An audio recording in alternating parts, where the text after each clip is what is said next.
Bonsoir, bonjour à toutes et à tous, bienvenue dans Mid ou AFK, votre podcast hebdo ou bi-hebdo. On n'est pas vraiment sûr sur League of Legends et tout ce qui l'entoure. Ah non mais c'est le Ball, c'est la première. On est en compagnie aujourd'hui, on va faire de haut en bas de Genesis, rédactrice chez Eclipsia et fan inconditionnel de Fnatic. Bonjour à Genesis. Hello. On est aussi en compagnie de Gardoum, caster League of Legends et fan de long game de NA. Bonjour Gardoum. Bonjour, effectivement, grand amoureux de NA. De Chip ou Chipou pour les intimes, OTP Katarina qui est aussi en diamant et a un comportement un petit peu toxique parfois. Bonjour Chipou. Ouais, ça peut arriver, hein, salut. Et on a aussi l'homme au CV, directeur e-sportif de Gamers Origin, cofondateur du Gourou, de Meltdown, de LNL Consulting, affilié à BitMe, anciennement BitMe, Shadow France, WGV, GF, pardon. GF. Bonsoir, bonjour Yann, comment tu vas ? Salut, ça va, et vous ? Super, je pense que tout le monde va bien. On va commencer d'abord par un petit récap de ce qui s'est passé dans la semaine d'un point de vue e-sport et on va enchaîner directement avec la LEC. On va faire vite fait un récap des standings actuels. Le LEC, excuse-moi, c'est vrai que maintenant c'est le LEC. Donc on a Fnatic et G2 qui sont à 2-0, SK Gaming à 1-1, Ogami, Origin à 1-1, Rogue 1-1, Misfits 1-1, Shulk 1-1, Splice 1-1. Et XL et Vitality sont les seules équipes à 0-2. Et moi, j'aimerais vous parler d'un truc, c'est de Vitality. Parce que, tu m'as dit, Gardoum, que tu regardais pas forcément le LEC actuellement. Mais moi, j'ai un problème avec Vitality, c'est que j'ai vraiment l'impression qu'ils n'ont pas de coaching staff. J'ai l'impression qu'ils ont des excellents joueurs, vraiment des très très bons joueurs qui font des bonnes performances, mais qu'ils n'ont aucun coaching staff. D'ailleurs, on peut chercher, si on cherche un peu sur Internet, etc., on voit qu'il y a Yamato Cannon en coach ou Rotato Camion, enfin on va trouver plein de pseudos qu'on va pouvoir mettre au fur et à mesure de ce podcast, un analyste et on n'a pas grand chose et on voit que Vitality galère, ils sont actuellement en 0-2, ils arrivent pas trop à faire du plan de jeu. D'ailleurs c'est le truc Amazing à tweet récemment, il a dit si tu passes l'early contre Vitality, t'as gagné. Du coup, vous, qui ont regardé les games, est-ce que vous pensez que Vitality a vraiment un gros problème de coaching staff, ou est-ce que c'est plus, c'est pas leur méta, mal préparé, etc. Ou est-ce que, parce que moi les mots vont être durs, pour moi, Yamato Cannon est plus ou moins une fraude en termes de coach. Alors, le mot est un peu fort, évidemment, mais j'ai vraiment l'impression que c'est un coach qui s'entoure de bons joueurs, qui leur donne les bases, mais qui va pas plus loin. Et du coup, on arrive à des situations un peu comme ce qu'on a à Vitality, actuellement. Alors non, Yamato Canon fraude tellement pas, je pense vraiment que c'est tout l'inverse justement, mais que parce que ça se voit au niveau de ses résultats, je veux dire, hein, le gars il fraude depuis le temps, il serait clairement plus là en termes de coaching staff en tout cas. Il a toujours eu des perfs plutôt correctes, voire bonnes, Yamato Canon vraiment, et les joueurs ont toujours fait de bons retours sur lui. Pour le coup, même à l'époque où il a été, c'était en 2017. Donc à l'Accor Hotel Arena où il était aussi sur l'analyse desk, Zab qui avait pu discuter avec lui avait dit non mais en fait c'est un mec qui a beaucoup plus de connaissances sur le jeu que j'aurais pu croire. Donc non, je pense pas qu'Yamato Kano soit une fraude, loin de là. Par contre effectivement l'équipe en ce moment ça marche pas bien, mais c'est une équipe où l'année dernière déjà Jizuka avait dit en interview que c'est une équipe qui se base beaucoup sur la confiance qu'ils ont, voilà, en jeu, d'où le fait que voilà forcément quand ils arrivent bien en early, ils snowball la game, etc. Mais du coup, c'est peut-être en ce moment un problème, je sais pas, de retour de split où mentalement ils sont pas au taquet et du coup ils arrivent pas à jouer à plein potentiel. Ça arrive à certaines équipes. Le problème, c'est que s'ils commencent comme ça, c'est-à-dire que mentalement reprendre confiance, c'est un petit peu plus difficile et du coup que ça va pouvoir mettre du temps avant qu'ils en sortent. Mais il est possible que dès la première victoire, eh bien, ça enchaîne. Ouais, c'est ça, Il y avait un gros problème qui avait été évoqué avec l'arrivée du jungler aussi, Mowgli qui venait d'un autre continent, nouveau langage, etc. Ça avait été un problème évoqué au Spring Split, comme quoi ça pouvait être assez compliqué d'avoir cette coordination. Peut-être que ça s'est vraiment révélé au Summer Split, ce manque de coordination justement au sein de l'équipe. C'est possible, mais après, quand tu vois juste au niveau LFL comment LDLC ont fait ça plus rapidement, ce serait étrange que LDLC arrive à intégrer un Coréen plus vite qu'une équipe LEC.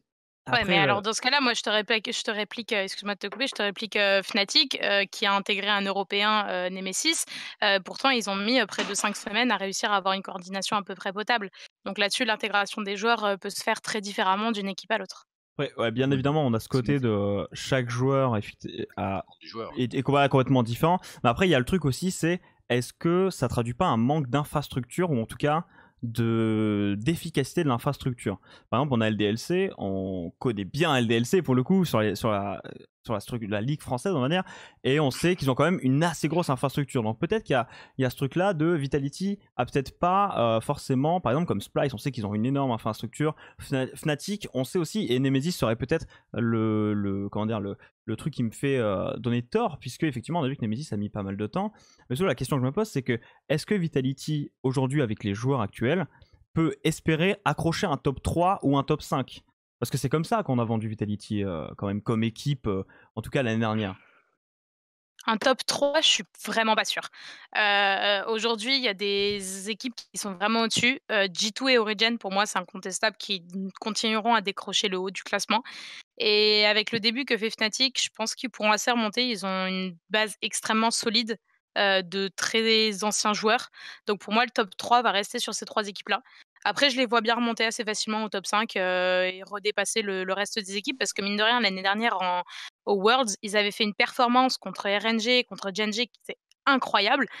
Moi, j'avais été bluffée comme beaucoup de monde, je pense, par cette équipe-là. Donc je pense que vraiment, s'ils s'y mettent, le top 5 est largement facile. Gardeau, du coup? Top 5, je suis d'accord. Top 3, par contre, je vais rejoindre Genesis là-dessus. Le top 3 me semble difficilement atteignable en Europe. Parce que vraiment, au niveau des autres équipes, Ouais, je t'as trouve que des le top monstres, 3 en fait. est Fnatic, G2OG. Ouais, il n'y a pas photo sur ces trois-là, je Il y pense. a Misfits aussi qui commence à se réveiller. Enfin, on sait pas trop comment.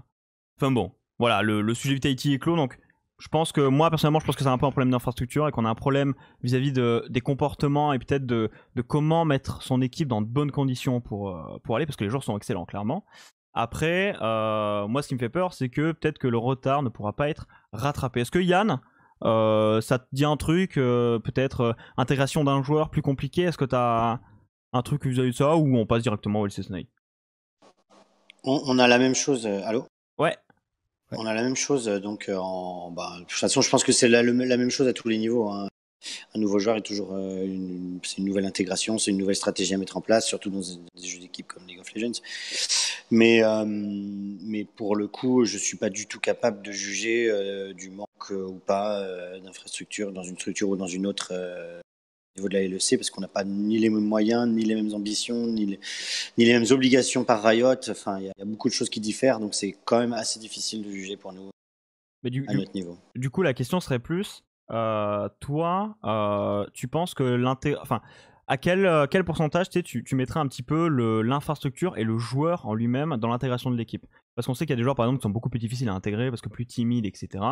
Est-ce que tu penses qu'un bon coaching staff peut résoudre toutes les solutions, ou alors il y a vraiment des joueurs où non, il faut il y un a des temps? joueurs, c'est impossible. Ok. Il y a des joueurs, c'est même impossible. D'accord. C'est même pas une seule question de temps, c'est une question, il y a des joueurs, ils sont incompatibles avec la vie en équipe.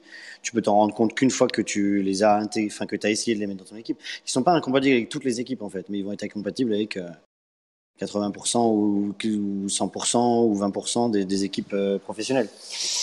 C'est vraiment très difficile à dire. Moi, j'ai eu tout. on a eu des joueurs qui sont intégrés le jour même. Aslin Beast était un joueur qui s'est intégré même avant même d'être dans l'équipe, il était déjà intégré à l'équipe. Et puis d'autres plus compliqués à gérer et dont on a dû se séparer parce que justement, c'était trop dur, quoi. Ok. Voilà. D'accord. De ce que tu dis, du coup, c'est que c'est des joueurs en fait qui vont avoir des problèmes similaires d'à peu près toutes les équipes qui tenteront de rejoindre, c'est ça? Des problèmes similaires, justement, c'est ce que je disais, c'est pas forcément avec toutes les équipes qui vont rejoindre, c'est avec la plupart des équipes. Et s'ils trouvent une équipe où les gens ont soit le même genre de problème, soit sont capables de gérer ce genre de problème, à ce moment-là, ils peuvent s'intégrer. Mais moi, je sais que le joueur dont je parle, je ne citerai pas son nom parce que mais il est dans son ancienne équipe, ils avaient déjà eu les mêmes problèmes que nous, ils nous l'ont dit post-recrutement. Ok.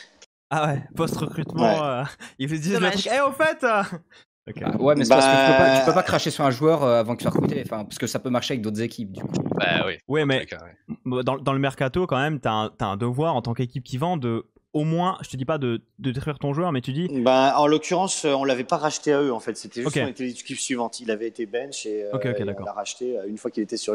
Enfin, il n'était pas bench au sens légal du terme. Il avait été remercié de l'équipe. Et nous, on l'a pris quelques mois plus tard. Et voilà. Je suis sûr qu'il y a des gens, avec ce que tu viens de dire, qui vont pouvoir remonter tous les joueurs. Je pense que c'est pas compliqué, on en a pas bench beaucoup. Donc, ouais, non, mais on ne dit rien. Bon, d'accord. Voilà. On a fait. Mais bon, le fait est que voilà, donc c'est pas toujours facile d'intégrer tout le monde. Certains joueurs sont faciles à intégrer, d'autres beaucoup moins. Et si tu en intègres plusieurs d'un coup, ça peut avoir un côté pervers ou ça peut avoir un côté positif. C'est-à-dire que tu recrées une atmosphère d'équipe qui n'existait pas avant, donc tu repars à zéro, donc c'est facile. Si tu rajoutes un seul joueur, s'il y avait une équipe, une atmosphère avec les coachs et les joueurs en place, et tu vois, c'est vraiment. Je pense pas qu'il y ait de science exacte sur ce domaine. c'est au cas C'est par cas. vraiment à chaque fois tu refais à zéro et tu réapprends. Et d'une saison à l'autre, nous on a commencé LoL en janvier 2017.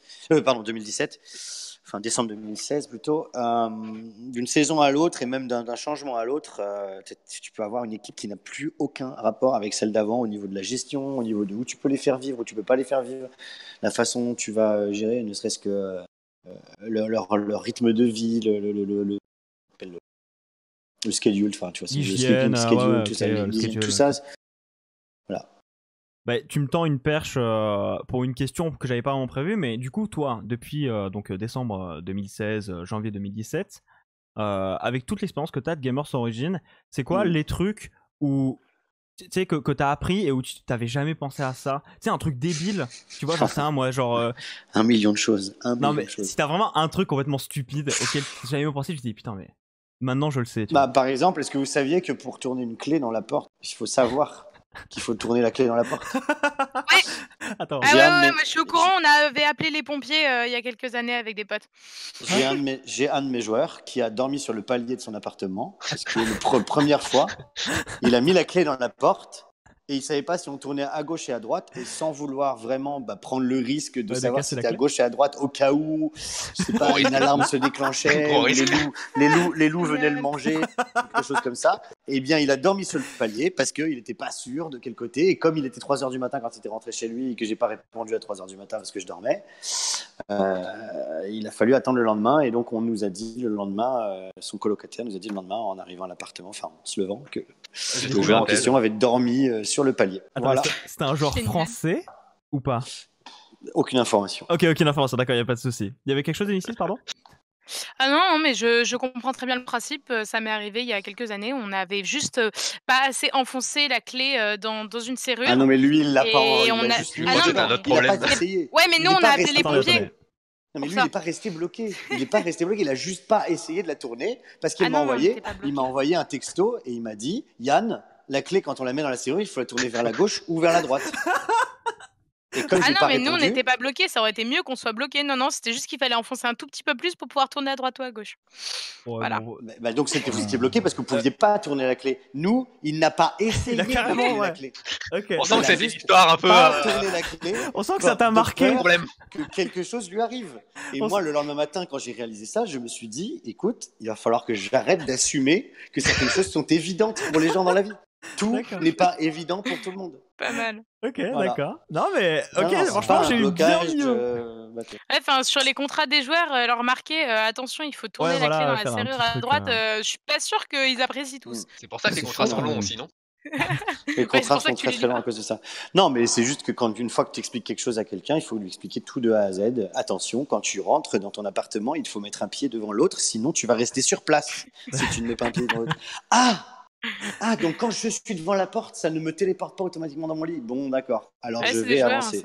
Yann, est-ce que ce podcast finalement se transforme un peu en tribune pour que tu exultes un peu? Parce que j'ai l'impression que c'est très personnel. J'ai beaucoup l'habitude de raconter cette histoire. Mais si tu me demandes une chose que j'ai vraiment retenue de ces 3 dernières années, c'est vraiment ce jour-là. Ce jour-là, ce réveil avec ce texto de son coloc qui me dit « Mais tu sais qu'il a dormi sur le panier ?» Et là, je me suis dit « Oh putain !»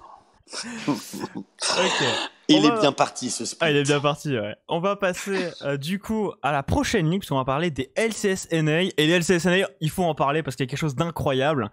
Optic Gaming est actuellement à 4-0, la première équipe des LCSNA après 2 semaines. Zaboutine sur le toit de l'Amérique du Nord, Narcus en sang. Puisqu'on se souvient de ses dires sur les réseaux sociaux et qui Zaboutine est une fois coach de merde, voilà, etc. Zaboutine qui est sur le toit de l'Europe. On va quand même faire le rundown un petit peu de tous les résultats. Donc on a Optic à 4-0, à 3-1 on a Cloud9 et Golden Guardians, TSM, CLG, Team Liquid et Clutch Gaming à 2-2, EcoFox 1-3, Fly, Quest 1-3 et 100 Thieves bon à ce niveau-là 0-4. Du coup il faut parler d'Optic Gaming. Et Gardoum, je pense que bon, tu as casté les LCSNA. Qu'est-ce que tu penses du Twisted Fate fabuleux, de Crown, de ces drafts somptueuses de En fait, je pense que Zabutin? Crown, il a un super sac à dos.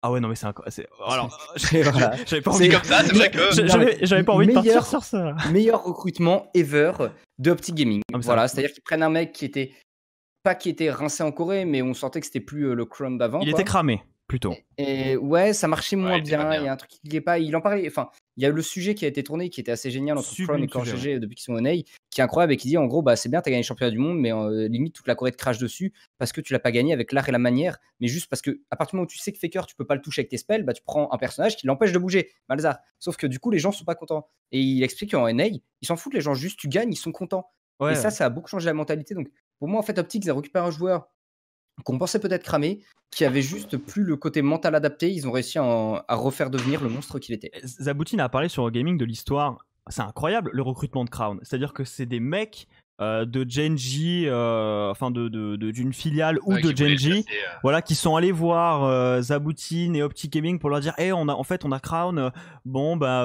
et il va pas trop bien, etc. Il se sent pas bien, il aimerait bien venir en NA, etc. Enfin, c'est vraiment un truc de fou. Et là, Crown, mais genre, il est somptueux, genre vraiment, il a un sac à dos, c'est incroyable. Le mec, il utilise, enfin, par exemple, sur cette toute dernière game là, l'Insec qui dodge avec le Zonia, il est vraiment, mécaniquement, il est super bon. T'as vraiment l'impression de revoir le Crown de Samsung. Alors, faut savoir que je suis un giga fanboy. Moi, Samsung et SKT, c'était mes deux teams. Samsung avec Crown et SKT, c'était mes deux teams. Moi, Crown, c'est le seul mid laner qui vraiment a contest Faker à un vrai niveau. Voilà, après, c'est mon point de vue, hein, voilà, mon avis.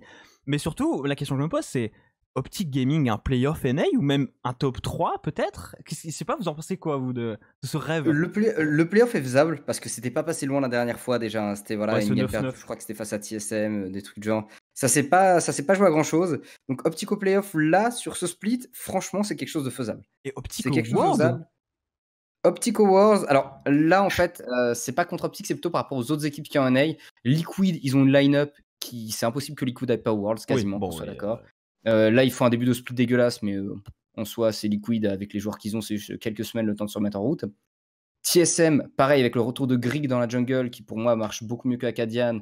Il y a comme de quoi faire. Cloud9, pareil. Enfin, tu vois, avec ces trois structures-là, déjà, j'aimerais bien voir Optic, mais avec ces trois trucs-là, je vois pas de qui Optic prend la place. C'est comme tu regardes les Golden Guardians. Depuis le temps, moi, j'attendais beaucoup de cette équipe. Elle commence enfin à perf. Et avec les joueurs qu'ils ont, c'est pareil. C'est-à-dire que Optic, je les vois forts, mais j'arrive pas à les voir en fait assez forts à maturité pour prendre la place de ces équipes-là au niveau des Worlds. Alors du coup, moi j'ai une théorie incroyable par rapport à ça. Je vois pas Optic taper ni C9 ni Team Liquid en playoff. Par contre, je vois bien un Optic taper un TSM avec Zabutin qui draft Zilean pour Crown, qui tilte Bjergsen, parce que c'est le pick de Bjergsen. Quand tu sais pas quoi pick, quand t'es en playoff... il a 80% de grade dessus, donc oui. Voilà, ça c'est genre quand on est en playoff et qu'on sait pas trop quoi pick et qu'on pick Zilean. Crown qui genre il détruit Bjergsen avec Zilean, il le tilt, hop, c'est fini, tu vois. Moi j'ai cette théorie, j'y crois à mort, franchement. Et en plus le truc de fou avec Optic, c'est que on est en France du coup forcément, mais il y a un vrai engouement pour Optic. Enfin, quand tu regardes même sur Eurogaming, les chiffres et tout, les games d'Optic sont attendus. Et tu sais, il y a ce petit regain. Et c'est incroyable ce truc d'être derrière Optic et d'être derrière une team, tu vois. Ça fait pas. Bon, c'est une version plus petite, c'est de la Coupe du Monde, tu vois. Mais on se dit putain, c'est notre Zabutin, tu vois. Genre, il faut qu'il y aille, tu vois. Et vraiment, tu vois le chat pendant les games d'Optic, c'est genre. Mais c'est incroyable, c'est trop beau à voir. Les mecs ils sont tous là, allez Zabutin, ça la draft et tout, les mecs sont là, oh c'est super, ça c'est trop bien et tout. Et franchement c'est incroyable de voir qu'ils sont là à 4-0. Et du coup, il y a cette autre question, est-ce que tu penses que ça booste vraiment, tu vois, Zabutin ou même tout le monde, parce qu'ils doivent voir ça, ils doivent voir le fait que la France suit énormément Optic Gaming, même sur Twitter, etc. Est-ce que tu penses qu'il y a un truc à Austin, je crois qu'ils sont les bureaux d'Optic, où ils se disent, ah quand même, putain, la petite fierté, tu vois. Est-ce que ça les booste? Je pense qu'ils sont contents. Et le truc, c'est que Zabutin a une fanbase. On va mettre des guillemets là-dessus, mais une certaine fanbase du fait qu'il soit présent sur la scène française depuis longtemps. Il a une très grosse fanbase quand même. Donc, t'as un Français que tout le monde connaissait qui a cast 12 milliards de trucs, qui devient coach en NA. Donc, forcément, t'es suivi par des gens, que ce soit des gens qui t'aiment ou des haters, mais ça fait forcément des gens qui te regardent, des gens qui réagissent. Et du coup, il y a tout ce côté où, bah, même quand ça va pas, tu sais, tu as du soutien. Et Optic Gaming, qui était une structure qui arrivait sur League of Legends, qui était déjà une grosse structure, je crois que c'était sur Ouais, sur Call of Cloud. Duty, Ouais, trucs sur comme Cloud, ça. c'est immense. Pour le coup, eux, ils arrivent, ils se disent, ok, bon, bah, en France, on est suivi. Peut-être parce qu'on a pris ce coach-là, certes, mais ça fait quand même une base de fanbase, ça fait quand même du soutien. Et je pense que le soutien, c'est super important quand tu es à ce niveau-là, tant pour les joueurs que pour le coaching staff. Parce que bah, Zabouti, il en parlait à un moment aussi sur OG dans un 100% co où il était avec Duke. Il expliquait en gros, bah, moi, j'ai appris à perdre en fait en tant que coach. Parce que de ma vie, j'avais jamais rien raté, entre guillemets. Hein. Oui, non, mais globalement, c'est ça. ce sont Et du ces coup, je pense mots. que c'est très Hein. important, ce soutien, et c'est assez ouf. Et puis, il y a aussi, bon, alors, on en parle vite fait, il y a Immortals. D'après Jacob Wolf, ouais, c'est confirmé, Immortals rachètera le spot d'Optic. Mais bon, Oui. si l'équipe, normalement, quand on rachète un spot, à moins, je sais pas exactement comment les règles ont changé, mais généralement, tu dois garder des joueurs, au moins 3 joueurs, etc. Normalement, ça présage rien de mauvais, étant donné le start, de toute façon, 4-0 d'Optic Gaming actuellement, ça devrait pas présager, mais même, je pense que justement, le truc qu'a réussi à faire Zaboutine, c'est qu'en vrai, on suit pas vraiment Optic. On suit Optic parce que c'est Zaboutine. Et c'est ça qui est fort. C'est pas la marque Optic qui est très forte, c'est les individualités. Il y a Crown, Meteos, Zaboutine, etc. Et je trouve que c'est super bien fait de la part d'Optic. Et même leur contenu est super. Si vous ne le regardez pas, leur contenu sur YouTube, c'est vraiment l'un des meilleurs quasiment de toutes les équipes LCS/NA. Donc voilà, jetez un œil. Est-ce qu'on a quelque chose à dire sur ça ou on passe à la LCK? Est-ce que vous avez un petit truc par rapport au NA? Pas du tout. Non, à part que les grosses équipes qui en ce moment perdent pas des masses, TSM, Liquid, Cloud9, enfin le niveau NA, pour moi les équipes qui jouent le mieux actuellement, vraiment genre qui ont vraiment bien compris LoL, on a Golden Guardians et Optic Gaming qui ont une bonne macro, etc. Et c'est pas les équipes auxquelles on s'attendait et ça fait vraiment plaisir. Yes. On va passer à la LCK. Alors la LCK, c'est un peu le bordel de... Il n'y a que Kingzone et Griffin qui sont à 2-0. Le reste, c'est Genji, HLE, Sandbox, SKT, KT, Africa Freaks qui sont à 1-1 et Damwon et Jiner à 0-2. Et il y a un truc dont moi je voulais parler, je sais pas si vous avez tous regardé la LCK, mais on sait que la Corée est assez bornée, hein, dans le sens où leur méta, leur façon de jouer à League of Legends, ils vont pas le changer d'ici tôt. On a vu quelques petites pistes avec Faker notamment qui dit on a vu G2, comment ils jouent, etc. en conférence de presse, etc. On a vu que Kingzone commence justement à faire ce genre de truc, le pike top, etc. C'est hyper agressif. Est-ce que vous pensez, parce que bon, qu'on se le dise, hein, la Corée est toujours quand même l'une des meilleures régions de League of Legends, assez loin, hein, c'est pas rincé quand on peut voir un peu partout. Est-ce que vous pensez que justement ils vont faire cette transition et ils vont éclater tout le monde sur ça? Tu veux dire qu'ils progresseront plus vite que les autres à ça, en fait? Ouais, avec leur infrastructure, avec leur habitude, etc. Machin.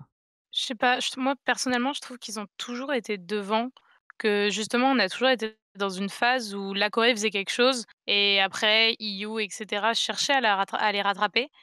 Mais je pense qu'aujourd'hui, on a justement beaucoup de nouvelles compos, comme par exemple ce que G2 a fait en finale, avec le Pike Mid ou des supports un peu partout, enfin des compos vraiment assez étranges.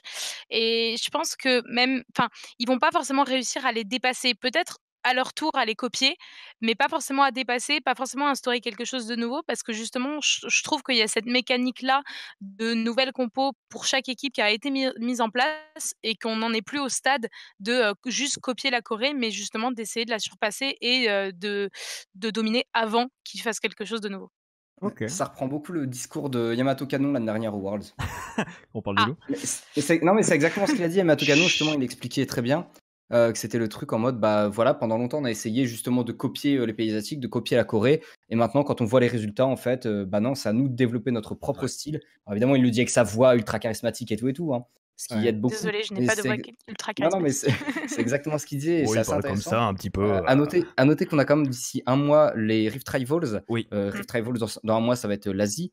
Et c'est sympa parce que je sais que l'année dernière, en fait, donc la Chine déjà qui s'est fait éclater là au niveau du MSI, bah, va évidemment s'adapter. La Corée va s'adapter de la Chine. Et l'année dernière, la Chine avait amené un playstyle plus agressif que les Coréens avaient adopté ensuite, en améliorant, en changeant des trucs. Ouais. Donc effectivement, je pense que c'est intéressant d'avoir une émulation comme ça complète dans le monde et que c'est pas juste faut que la Corée innove, parce que c'est en se battant contre des adversaires aussi forts, voire plus forts, que tu progresses. Du coup, là, les pays asiatiques qui se font éclater au MSI, ça veut aussi dire qu'eux, ils vont avoir un step-up, tu vois, c'est un peu le mode Saiyan. Tu te fais éclater, tu reviens plus fort. Ah, mais moi, j'ai peur d'un truc, c'est que l'équipe qui a éclaté l'Asie... Bon, alors, Team Liquid a gagné contre IG, mais ça c'est un autre sujet, parce que moi, je pense que la seule équipe qui pouvait battre IG à ce MSI, c'était Team Liquid, et j'ai fait un long truc sur Twitter pour parler de ça, mais bref, c'est pas ça ce truc. Je pense qu'il faut pas copier G2, tu vois. Parce que c'est une équipe qui est vraiment particulière et j'ai peur qu'ils tombent dans ce piège-là. De se dire, comme SKT avec les NA, tu sais, il faut absolument copier G2. Parce que G2, c'est quand même une équipe, je veux dire, t'as un mid-laner qui est devenu ADC, etc. Tu vois, et c'est une équipe très particulière qui a vraiment pas de pair. On n'a pas vu d'équipe comme ça.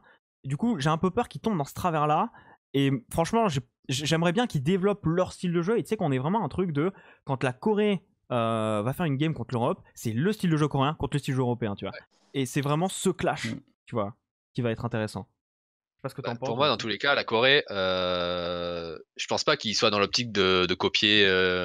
Pour moi, c'est plutôt c'est eux qui vont trouver une parade à ce style de jeu-là, en apportant leur propre style de jeu qui a été un peu transformé pour parer à ça, quoi. Mais je pense pas qu'ils soient vraiment dans l'optique de copier G2 ou quoi que ce soit. Mais ce qui est sûr, c'est que ça fait vachement de bien d'avoir une équipe européenne qui soit à ce niveau-là et qui apporte vraiment quelque chose comme ça. Ok. Est-ce qu'on a d'autres avis autour de la table?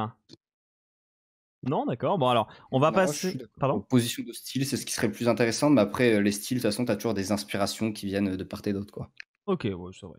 Parce qu'on a dû changer un petit peu le format de ce podcast, avant de partir dans le débat, puisque Yann doit nous quitter un peu plus tôt, j'ai une question pour toi, Yann, et ça va parler un peu du mercato, parce que peut-être pas pour tout le monde, peut-être qu'au grand public c'est pas vraiment l'effet d'une bombe, mais pour moi ça l'est quand même. Vous avez recruté Kwai en head coach. Faut savoir que Kwai, c'est le manager historique de Fnatic LoL. Il est avec eux depuis 2013. Il est parti en mai 2018, si je me trompe pas, de Fnatic.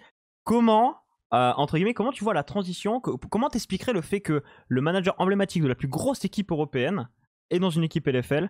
Est-ce que tu vois ça plus comme la montée en puissance des ligues nationales qui deviennent très reconnues et qui deviennent très intéressantes pour plein de joueurs? On voit qu'il y a des très gros joueurs. D'ailleurs, la France a gagné le Masters, Misfits, Cocorico.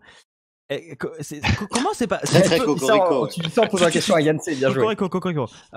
Si tu peux, c'est un débat. Je pense qu'on en fera un autre vraiment sur ce débat parce qu'en vrai, c'est vachement intéressant, je pense, comme discussion à avoir. Mais du coup, moi, j'aimerais bien savoir. Dans je suis pas bien placé pour le dire, mais bon, au moins ma structure est en France. Non, mais si tu peux nous dire au maximum, enfin, dans ce que tu peux dire, comment ça s'est passé de recruter Kwai en head coach?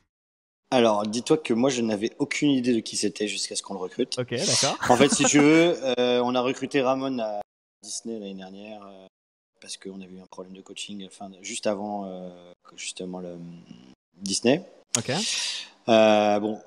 Historiquement, depuis la création de GGO sur LoL, on n'a jamais eu on a eu que des problèmes au niveau coaching. Toujours.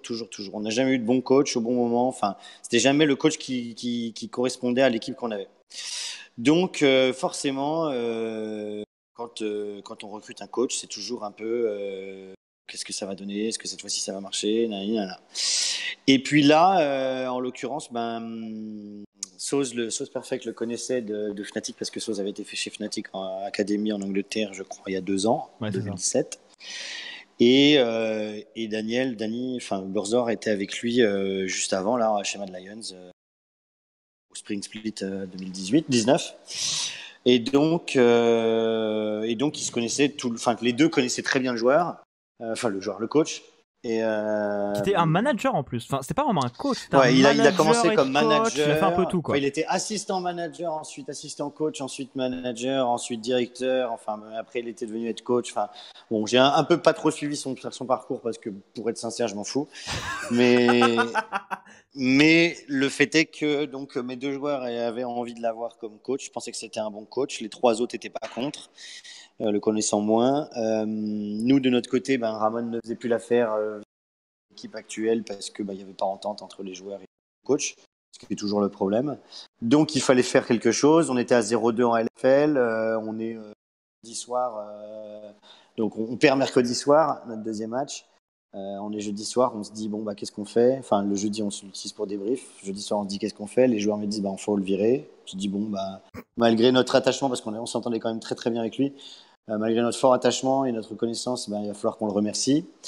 On avait déjà remercié son assistant coach qui nous avait aidé, Xayo, qui nous avait aidé donc sur le premier split. On l'avait recruté lui dans l'intersplit. Pardon, on l'avait remercié dans l'intersplit et Ramon nous avait aidé à refaire notre mercato pour le deuxième split et on lui avait donné sa chance de nous montrer comment ça se passerait avec ses nouveaux joueurs et ça s'est très mal passé. Donc du coup, bon voilà, il a fallu faire un changement et il se trouve que Kyle est disponible. J'en entends parler jeudi soir vers 23h30, minuit. Parce que post toutes les réunions, Blorzer vient me voir dans un coin et me dit Yann, si tu cherches quelqu'un, j'ai peut-être quelqu'un. Parce qu'au début, en fait, le but c'était de se séparer de Ramon et on continuait sans coach comme avant le recrutement de Broken Shard l'année dernière. Ok. En gros, entre la défaite en Lyon eSport, enfin troisième place en Lyon eSport, et Défaite. oui, c'est une défaite. Ouais. À partir du moment où t'es pas premier, c'est une défaite. Donc entre la finale de la Lyon eSport où on n'avait pas été présent et donc à l'époque c'était Dinep qui était notre coach. Et entre je crois que c'est jusqu'à la GA, on n'a pas eu de coach. Et c'est l'équipe qui s'est autogérée. Et ça s'était très bien passé. On a fait quelque chose comme 27-0. Ouais, d'accord. Donc je me suis dit, bon, les coachs c'est overrated. Bien, on y va sans coach. Ok. J'ai coaché moi-même, Morgan Nani, Tristan à Allez, les support et on est parti quoi. Ok. Et non mais je me baladerai derrière avec un casque et je ferai semblant et je dis ouais je ferai des mouvements Ah de ouais, la bouche pour faire sur le semblant que je stage. parle. Ok, ouais, sur le C'était stage. c'était ça le but, Le plan, Et la puis stratégie. on sort de la salle de réu et aux toilettes, c'est 7 heures qu'on était en réu et à la sortie des toilettes devant l'évier, le Blorzer me dit tu sais que si tu cherches quelqu'un, j'ai peut-être quelqu'un. Et en fait, pendant toute la réu, lui, il était en mode ouais, ça y est, c'est bon, je t'ai trouvé un nouveau coach. Je t'ai trouvé un nouveau poste. Ah ouais. Ah, il Et envoie des c'était petits son coach, messages. c'était son coach du split d'avant. Il venait de se séparer la semaine d'avant, en fait. Blorzer, il a été recruté 4 jours avant la LFL. Et donc, du coup, il le ramène. Il me le présente. Bon, moi, comme j'aime pas faire les choses à l'envers, j'ai d'abord remercié Ramon le lendemain matin, vendredi matin. Et puis je partais en week-end vers 15h et dans le train, j'appelle Quay, je lui dis bon écoute, est-ce qu'ils t'ont présenté le truc? Il m'a dit oui. Est-ce que tu connais Géo? Oui, je suis toutes les ligues nationales depuis 2 ans, je vois que vous êtes en France, donc voilà, c'est cool. Je dis est-ce que tu es intéressé? Il me dit oui. J'ai aucune idée qui c'est, j'ai jamais entendu parler de lui avant, je sais pas qui c'est, je sais juste mes joueurs m'ont donné son numéro de téléphone, il faut que je l'appelle. Ok, bon. Je dis ok, c'est cool, tu veux combien? Il me dit tant, je dis c'est bon, c'est parti, et viens. Il dit je t'envoie mon CV quand même. Je dis ouais, si tu veux, je m'en bats les couilles, j'ai jamais vu de CV. Je le lirai pas de toute façon. Donc j'ai pas lu son CV, je m'en foutais. Et puis donc là on était vendredi et il est arrivé lundi. Donc dimanche, je demande à mon assistant de lui prendre toutes ces informations pour le billet de train et tout pour l'Eurostar. Il lui prend ses infos et Théo, donc mon assistant, il prend son CV. Et là, il me dit ouais, mais c'est quand même un truc de ouf. Ouais, t'as conscience du code, du CV du mec?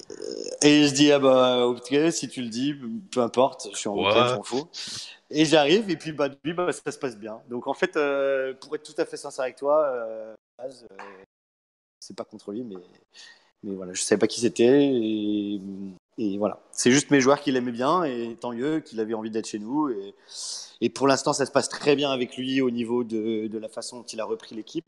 C'est-à-dire, il l'indique dans son interview pré-LFL, je sais pas si vous l'avez vu, mais donc que voilà, ils ont redirci les schedules, le sleep schedule, le training schedule, il leur fait faire un peu de sport. Voilà. Moi, tout ce que j'attends d'un coach, c'est qu'il obtienne des résultats, quelle que soit la façon dont il va s'y prendre. S'il doit tous les prostituer en bas à Bangkok, ça va y arriver. Ça me pose zéro problème, quoi. Il fait ce qu'il veut. Il a le droit de vie ou de mort sur les joueurs. À partir du moment où il obtient des résultats, je suis content. Ok, mais du coup, dans la manière dont il fait, est-ce que finalement tu sens son pédigré et son CV sans même que tu aies besoin de le voir, tu vois?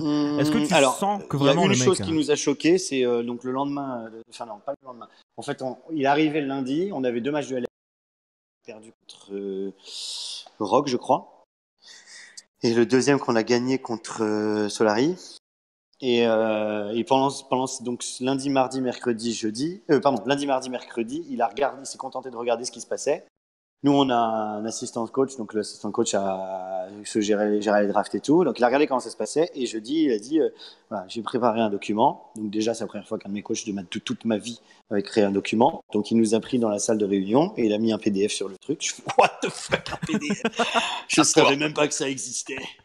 Et il nous a. Moi, j'étais présent parce que ça m'intéresse de voir ce qui se passe quand même, l'évolution de l'équipe. Mais donc, il a présenté aux joueurs les cons and pros et ce qui allait bien, ce qui n'allait pas bien. Et c'était assez incroyable. Enfin, c'était la première fois. Et d'autant plus, c'était non seulement la première fois qu'un coach le faisait, mais en plus, tenez-vous bien, attention, j'espère que vous êtes bien assis. Je suis bien Les assis. joueurs l'ont écouté. Et Alors. il y a même Smithy J qui s'est tourné vers l'écran au moment où il y avait la présentation. Je ne me souvenais même pas que Smithy J il était capable de tourner dans sa chaise. Je croyais qu'il l'avait bloqué en position face à l'écran. Ok. C'était incroyable. C'était le renouveau de la Renaissance française. Donc, Je me suis dit à ce moment-là, je me suis dit qu'elle DLC allait quitter la LFL. On est sauvés. Pendant ça. Ah ouais, ok, donc Laura, Bon, finalement... après, on a fait 1-0 sur la semaine d'après, donc c'était pas non plus... Voilà. Ouais, mais on va laisser le temps au temps. Vu que la LFL c'est hyper long et qu'on peut perdre 50 matchs et quand même aller en play-off, non. Entre parenthèses, non. On a tout à fait le temps de perdre le prochain split. C'est pas grave. Nos investisseurs s'en foutent complètement. Entre parenthèses, non. Et donc j'espère que ça va très bien se passer. Entre parenthèses, oui. Voilà. Ok, d'accord. Bon, je pense qu'on a fait un peu le tour de la question. Ouais. Du coup, on va partir sur le premier débat. Débat qui va être introduit par Chip, qui va nous parler un petit peu de toxicité et de tout ça. Et après, on va parler de ça. Alors, effectivement, c'est moi qui ai été désigné pour parler de ça. On sait pas trop pourquoi, je me pose toujours la question d'ailleurs. Mais je vais vous parler de toxicité et notamment en solo queue, puisque c'est là que ça se passe le plus, on va dire ça comme ça. Et donc, en fait, j'ai observé, parce que j'ai fait pas mal de games récemment surtout, j'ai repris récemment et j'ai observé 2 comportements très distincts en fait de toxicité.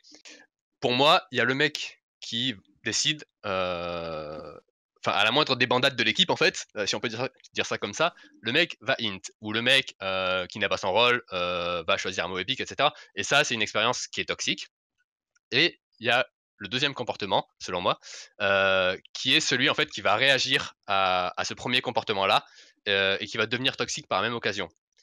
Donc moi personnellement, et c'est comme ça que je m'en suis un peu rendu compte, c'est que je suis du second type à toujours faire chier celui qui a décidé de troller et à devenir toxique au final moi-même pour l'équipe en fait, puisqu'en alimentant le débat, le mec le premier continue et c'est une game au final qui va pas être gagnée et où tout le monde aura passé une mauvaise expérience quoi. Donc pourquoi ce comportement donc que ce soit de moi ou de l'autre joueur, honnêtement j'en ai aucune idée, je sais pas trop. Par contre, ce dont je peux vous parler, c'est comment en fait je pallie un peu à ça. Il faut préciser que cette prise de conscience vient d'un événement particulier C'est que ça. tu peux peut-être... Alors ouais, je vais faire un récap. Donc en gros, j'ai commencé LoL après la bêta, donc tout s'est bien passé pendant pas mal d'années jusqu'à cette année-là. Et je crois que c'était fin janvier, où j'ai recommencé un peu à jouer à LoL, etc. Les conditions étaient pas terribles. Et ben je me suis pris un ban. Je m'étais pris 1 ou 2 chats restricts avant, et en fin janvier tombe un ban, 14 jours. Donc là, effectivement, je regarde les logs parce que quand on se fait ban ou quand on se prend un chat restrict, quoique pas sûr pour le chat restrict, mais quand on se fait ban, en fait, on nous envoie les logs en question qui nous disent pourquoi est-ce que tu t'es fait ban et avec les mots qui sont surlignés, je crois, tous les logs quoi. Et en l'occurrence, là, c'était parce que je m'étais embrouillé avec un support qui avait troll la game et qu'au final, on avait fini par s'insulter tous les deux et que ça avait créé une expérience assez dramatique, on va dire. Voilà. Et suite à ça, donc j'ai pas joué pendant 2 semaines, évidemment. Et puis j'ai repris plus tard. Et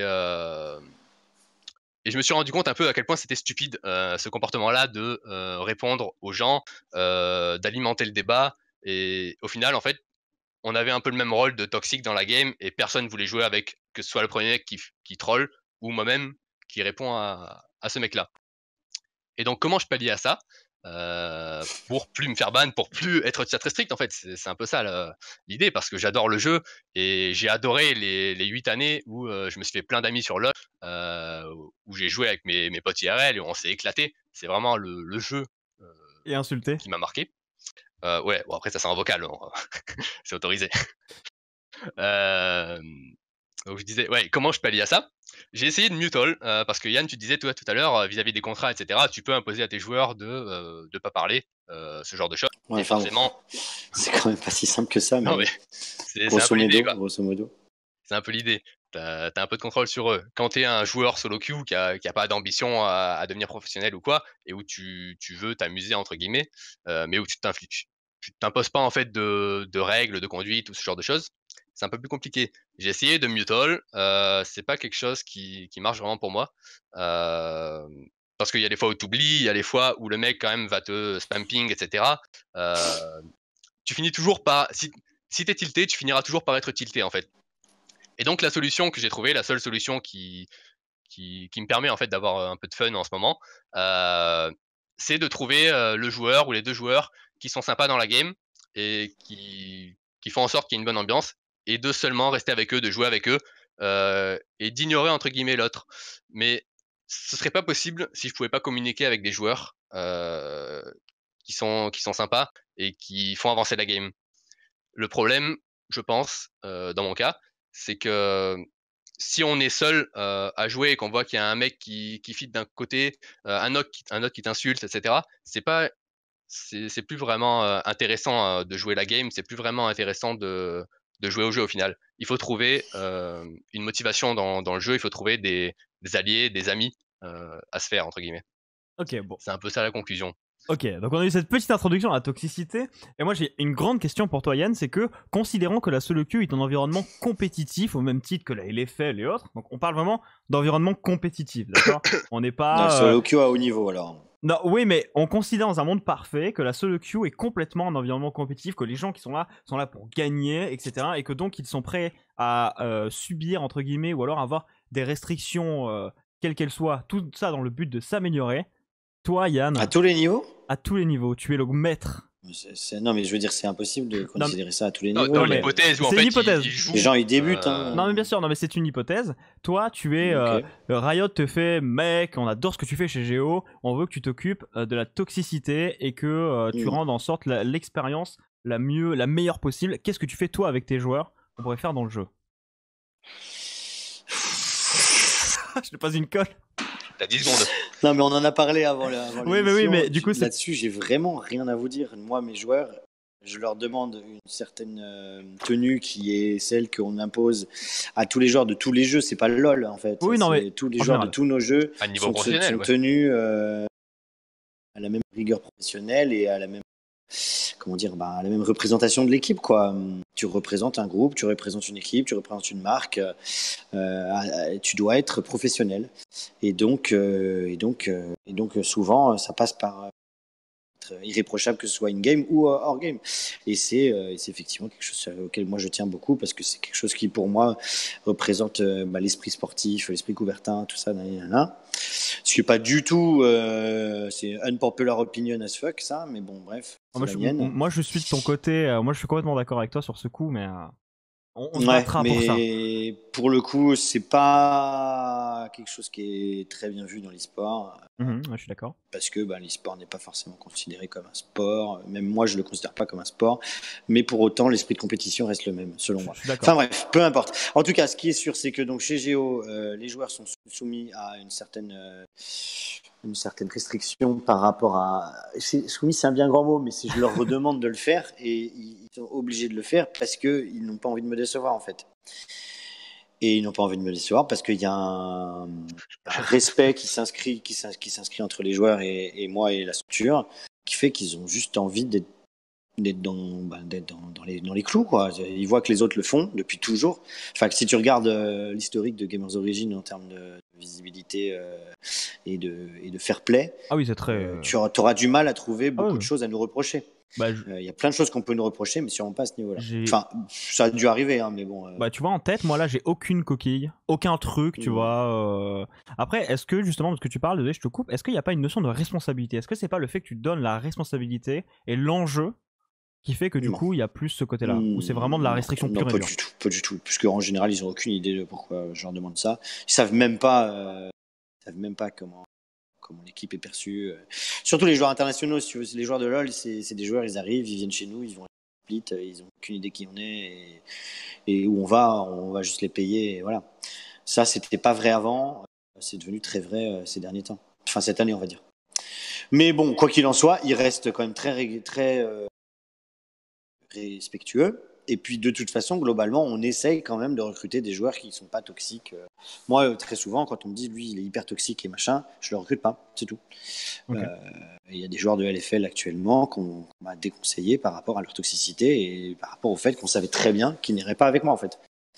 Parce qu'au-delà de vouloir gagner à tout prix, j'ai aussi une image que j'ai donnée Ouais, à puis cette une équipe. ambiance depuis- aussi. Voilà, il y a une ambiance et une image qu'on a donnée avec Guillaume et les autres chez Géo. Et on n'a pas envie que cette image elle soit ternie par un joyeux luron pendant une saison qui, en fait, m'enlèverait ce perfect score au niveau du fair play, tu vois. Alors oui, ça plaît pas, oui, on nous a reproché. Donc non seulement on n'avait plus les résultats, parce qu'à la base, normalement, ça s'accompagne des meilleurs résultats. C'est-à-dire qu'on était Ouais, c'est à ça la aussi, fois les ouais. mecs qui étaient fair play et en plus on avait les meilleurs résultats. Donc on n'avait pas besoin de taunt ou quoi. Bon, de toute façon, on défonçait tout le monde. C'était pas, tu vois, c'était les gentlemen comme cambrioleurs. Si tu veux. On arrivait, on prenait tout Hop, avec les petite nourrice sourires fort. et on se barrait, quoi. Allez, bonne soirée tout le monde, ça nous a fait plaisir de vous connaître. Par contre, travailler un petit peu les champions et puis voilà. Tu vois, une petite pique de temps en temps n'était pas trop, mais c'était bien le tout. Et tu vois, une petite pique à l'humour anglais, tu vois, genre. Ouais, c'était pas Bon, ça, irrespectueux. voilà, c'était pas irrespectueux, c'était juste, voilà, on rigolait. Et puis, ben là, cette année, ça a un peu changé, parce qu'on a ni les résultats, on continue de ne pas faire trop de vagues. Bon, on a un nouveau directeur de communication qui vient d'être annoncé cette semaine, enfin la semaine dernière. Et donc, peut-être que lui aura des ambitions pour notre communication, on verra bien. Mais jusqu'à présent, il n'y avait pas vraiment de direction de communication par rapport à ça. J'avais un petit peu la main là-dessus. Et on m'a fait confiance et ça s'est pas trop mal passé parce que, bon, quitte à ne pas avoir de communication, au moins on n'a pas eu de mauvaise Ouais, c'est communication. ça. Donc moi, parce que je suis pas du tout fervent défenseur de Rurk et de son parler bien en moi, parler de moi Ouais. en mal, mais surtout parler de moi. Non, moi je préfère qu'on parle pas de moi plutôt qu'on parle de moi en mal. Du coup, je te pose une question. Tu parles de nouveau directeur de la communication. Du Oui. coup, ça veut dire que, enfin, est-ce que quoi que le directeur de la communication fasse, vous allez l'endorse ou vous avez vraiment un truc, bon, quand même, les valeurs géo, c'est ça quand même. Il y aura discussion, on va dire. Ok, d'accord. Ouais, mais Je vais pas laisser mon voilà, petit château se détruire aussi c'est ça. facilement. Bon. S'il me justifie par A plus B qu'à partir de maintenant, il faut que tout le monde trône et tout le monde soit, soit insultant et Ouais. disrespectueux. Bon, bah, si c'est ce qu'il faut pour que l'avenir de la société soit garanti et que les jobs de mes salariés soient pérennes, Ouais, ok. why not? Mais il va falloir m'en convaincre. Écoute, moi je vais mettre un pied dans le plat parce que je sais que tu vas pas le faire parce que c'est normal. Moi je vais parler de Joko et de Steelback vite fait. C'est vrai que on a eu beaucoup en fait c'était le grand débat de oui vous les insultez mais bon en même temps ils rendent la LFL hype etc. Et moi j'ai pas vraiment de problème avec le fait qu'il y ait ce genre de trash talk entre guillemets. Par exemple pour ceux qui regardaient l'OGN à l'époque, il y avait les segments trash talk qui étaient des fois beaucoup plus rudes que ce qu'on fait Joko Steelback. Moi le problème que j'ai principalement, et ça bon on pourra plus en parler avec les autres que toi Yann, étant donné que bon tu es un peu lié à pas trop dire grand chose, mais moi j'ai vraiment le problème avec Steelback et Joko, c'est que je trouve que en fait c'est juste très mal fait. J'ai vraiment l'impression que c'est un peu en fait j'ai l'impression de voir des gens qui tu sais, ils arrivent et ils sont juste là pour taper et il n'y a pas vraiment une petite introduction, la blagoune, etc. Il y a toute cette image, les fringues de Joko, Steelback, machin et tout. J'ai l'impression que c'est vraiment méchant pour être méchant. Et je sais pas trop ce que vous en pensez, Gardoum, Genesis et Chip. Mais voilà, est-ce que vous pensez vraiment que le futur du coup de la LFL et des ligues nationales, c'est d'avoir du trash talk comme ça? Alors, bah vas-y, Genesis, vas-y. Non, je t'en prie, vas-y. Vous auriez dû inviter forme ma pensée, je t'en prie. Bully. Hein. Ouais, bon, Ouais. pour une autre fois, je parlerai avec Bully de ça. Je pense pour moi qu'il fait un bon équilibre entre les deux parce que si tu regardes dans le basket, typiquement NBA, le trash talk ça existe. Tu regardes les histoires de Michael Jordan qui allait attendre les mecs sur un parking en étant assis sur sa Ferrari en mode qui va me marquer ce soir et sur qui je vais foutre les points. Tu vois, c'est du trash talk et pourtant, le mec en fait, il a ses balls à le faire en face et tout. Il y a un truc qui peut être sympa parce qu'ils se connaissent bien. En fait, typiquement, j'aime beaucoup Double Lift, ce qu'il fait. Voilà, par exemple, c'est l'exemple dont je vais parler. En fait, trash talk en amont, en mode on va tous les éclater et tout. Mais il le fait en amont. Tu sais, c'est pas en mode, bah maintenant qu'on a gagné, je les recrache dessus. C'est vraiment avant. Et s'il perd, c'est aussi le premier à dire, on a mal joué, et machin. Et tu le sens devenir, avec les années, hein, vraiment, de plus en plus humble face à certaines équipes, face à certains joueurs. Maintenant, je pense que tu peux te permettre de trash talk des gens que tu connais bien quand tu sens que derrière ce trash talk, tu vois, il y a un côté un peu amical, le taunt que tu vas faire entre potes. Et c'est là où, tout au début de la LFL, j'étais complètement, ouais, choqué, outré. Enfin, j'appréciais pas du tout Moi, j'étais pas l'attitude bien. Hein. de Joko, Steelback et tout. J'étais en mode: «Mais what the fuck?» Enfin, tu vois, c'est too much. Bah, par Et rapport à ce c'est que tu viens de dire, moi je me disais qu'il devait connaître mes joueurs, tu vois, d'ailleurs. Bah, en fait, j'ai appris que non. Donc, voilà. Mais je c'est me là où suis moi, dit, bon. au début, en fait, j'ai pas du tout apprécié. Et avec le temps, tu sais, une fois que ça fait toute une saison, et cetera, que tu commences à connaître les gens directement, je me dis: «OK, tu vois, c'est sympa, c'est bon enfant» et ça reste, tu vois, dans le cadre de la LFL. Par contre, effectivement, il faut être sûr qu'en face, ce soit bien reçu. C'est-à-dire si, tu balances des trashs comme ça et qu'en face les mecs disent: «Ouais, mais là mec, c'est un peu too much» et que tu poursuis dedans, bah, là pour moi, tu es un connard. Tu vois? C'est la limite entre le mec qui taunt parce qu'il te connaît et c'est sympa, comme tu vas faire des vannes à tes potes Mmh. et le mec qui te fait: «Bah non mec, écoute, là c'est too much». Donc voilà, tu peux te permettre de taunt quand tu connais bien les gens. Typiquement Double Lift, il connaît tout le monde en A. Ouais. C'est-à-dire que si un mec a quelque chose à dire, il va aller lui dire aussi directement, tu vois? Et à côté de ça, il va très bien respecter d'autres personnes. Et c'est là où par exemple, bah, pour reprendre l'exemple de Joko qui est le plus marquant, j'ai beaucoup aimé son interview là, à la première journée qu'on a eue, où du coup il était beaucoup plus humble en disant: «Bah non, mais on peut pas ne pas respecter les gens maintenant». Parce qu'effectivement, il y a Misfits qui a gagné, ils ont pas de master, Skin, c'est un jungler monstrueux et cetera. Le discours avait un peu changé. Il y a du taunt et autres qui est revenu depuis, mais même si ça taunt maintenant, tu vois, il y a tout le background en mode: «Bah OK, on a gagné toute la LFL une fois, on peut se permettre un petit peu de taunt, ça reste sympa, mais en même temps on respecte des gens et autres». Je trouve que maintenant c'est plus équilibré en tout cas. Ok, Genesis, du coup, tu voulais dire? Non, moi je partage, totalement cet avis. Je sais plus qui disait ça, mais à partir du moment où c'est, quelque chose qui ressemble à un peu amical pour, blaguer et cetera, c'est acceptable. Au-delà de ça, enfin, c'est vraiment ce côté what the fuck où je comprends pas en fait qu'à ce niveau-là de jeu, à ce niveau-là de professionnalisme où c'est des joueurs qui peuvent être enfin, pour beaucoup des exemples en fait pour des gens qui regardent, qui apprécient ça, qu'ils aient ce genre de comportement alors que, bah, justement ils sont regardés par tant de personnes et qu'ils ont un minimum de standing en fait à avoir. Bah, du coup, je remonte ça parce que par exemple, il parlait de Michael Jordan et c'est vrai qu'il y a un truc de Michael Jordan, par exemple, est un gros trash talker. Et le truc, c'est que moi, personnellement, la différence que je trouve avec Joko, etc., et c'est désolé Joko hein, ou Steelback, c'est que Michael Jordan est hyper charismatique, hyper éloquent. C'est-à-dire que, en fait, quand il va trash talk un mec, il a toujours la petite vanne ou alors c'est vraiment des trucs, c'est plus de la blagounette, vraiment, que du ah bah, c'est une merde, oh, je lui mets un 3 points. Et il y a ce truc-là, en fait, par exemple, on parlait de Double Lift. Double Lift aussi, c'est un mec qui est hyper charismatique, qui est genre, qui sait vraiment bien parler, et tu vois que il rigole tout le temps. Enfin, il peut pas rester sérieux quand il trash talk un mec. Tu le vois, il meurt de rire à chaque interview. On l'a vu il y a pas longtemps quand il parlait de la finale.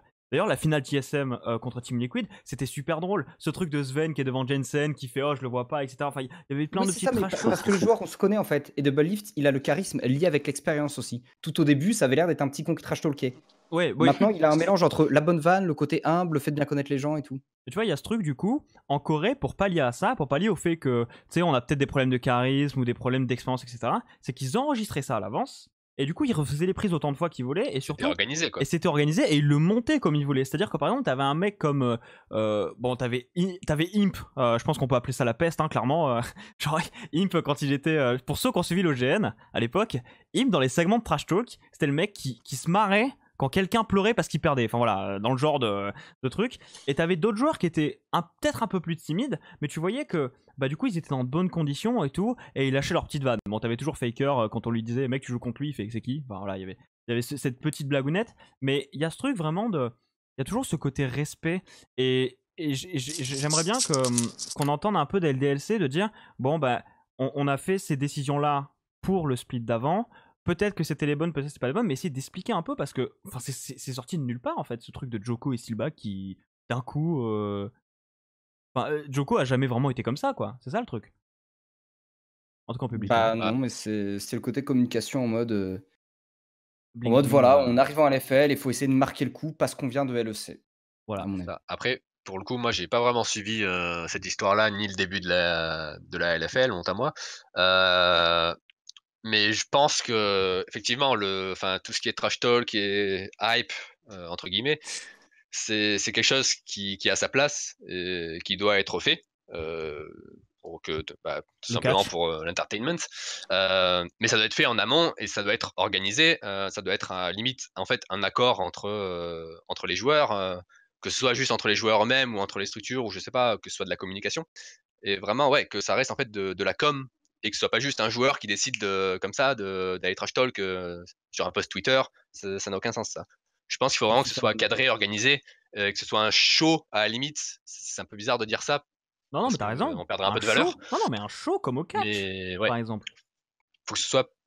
faut pas que ce soit juste un joueur qui trash talk un autre joueur comme ça sans raison, et puis surtout pas en post game quoi. Du coup, avant qu'on te libère et qu'on parte sur le sujet plus large des punitions de Riot Games, Yann, j'aimerais juste te demander, est-ce que tu as déjà eu un joueur qui s'est plaint, entre guillemets, du trash talk, ou même, c'est pas plaint, t'as vu que tu vois que ça fait mal, quoi? Non, pas du tout. Enfin, de toute façon, le truc, c'est que là où la seule chose que je peux dire, c'est que tout le monde sait très bien qu'à aucun moment, les mecs trash talk vraiment en insultant le gars, en lui crachant à la tronche. C'est juste du cinéma. Donc, à partir du moment où tu sais, en fait, ils passent leur journée à être en solo queue depuis 8 ans, tous ces joueurs-là. Ils font que ça, de dire. C'est la même chose. Là, c'est juste qu'il le dit sur Twitter. Lui, il a le droit de le dire officiellement parce que sa structure le laisse. Moi, mes joueurs n'ont pas le droit de le dire officiellement parce que je le laisse pas. Puis parce qu'ils ont peut-être pas forcément le caractère de le faire. Oui. Mais ils s'en foutent complètement. Ça leur passe, mais à des années-lumière au-dessus. Enfin, les 3/4 du temps, ils l'ont même pas vu. Parce qu'en plus, déjà, ils trashent en français, alors que nous, nos joueurs sont pas français, donc ils parlent pas français. Donc, ça a 2-3 fois, mais au sens très, très rigolo du terme, Tonnerre au début de la LFL, parce qu'il y avait l'histoire parce qu'on était en locaux de Webedia à ce moment-là, donc Joko passe en interview. Puis 2 minutes après, Tonnerre passe en interview, mais exactement au même centimètre carré des locaux. Donc il a entendu ce que l'autre a dit, il lui répond, mais c'est juste pour la caméra en fait. Enfin, je ne sais pas exactement quel est votre public, mais faut pas croire qu'il y a quoi que ce soit de ça qui soit autre chose que du cinéma. Donc Tonnerre s'en fout complètement. Il répondait en mode. Allô? Ton micro a un peu coupé, pardon? Oui, excusez-moi, vous m'entendez? Ouais, pas de soucis. Ouais, nickel. Ouais, je disais, il répondait comme ça pour le sport, et nous, ça nous faisait marrer de voir les réponses, et surtout les réponses qu'on lui mettait, c'était des réponses qui étaient dans la trame de ce que Géo va dire. Donc ça restait très mild. Et en gros, voilà, ils s'en foutent. Enfin, comme je dis maintenant, notre roster ne parle pas français, donc de toute façon, ils s'en rendent pas compte. Je pense pas qu'il y ait un seul de mes joueurs qui fout le co, ou si c'est le cas, ils comprennent pas ce qui est marqué sur le compte. Donc voilà, s'ils trashent en anglais, ce sera plus rigolo, mais je sais pas s'ils parlent anglais. Je te pose la question parce qu'on a déjà vu. C'est vrai, après 2 splits dans le LEC, ça devrait aller quand même pour Joko en anglais. Je te parle de la question parce que par exemple, on a vu des joueurs comme par exemple Olé qui parlait que même son allié, donc son teammate, Double Lift, que des fois il trash talkait un petit peu et ça le mettait mal. Tu vois, il y a des profils de joueurs parfois qui peuvent peut-être recevoir un peu mal le tout. Donc je me demandais si ça t'est déjà arrivé de gérer la situation, mais bon, pour le coup. Non, j'ai jamais eu de joueurs susceptibles ou faibles à ce niveau-là. J'ai toujours eu des joueurs qui en gros étaient plutôt chill.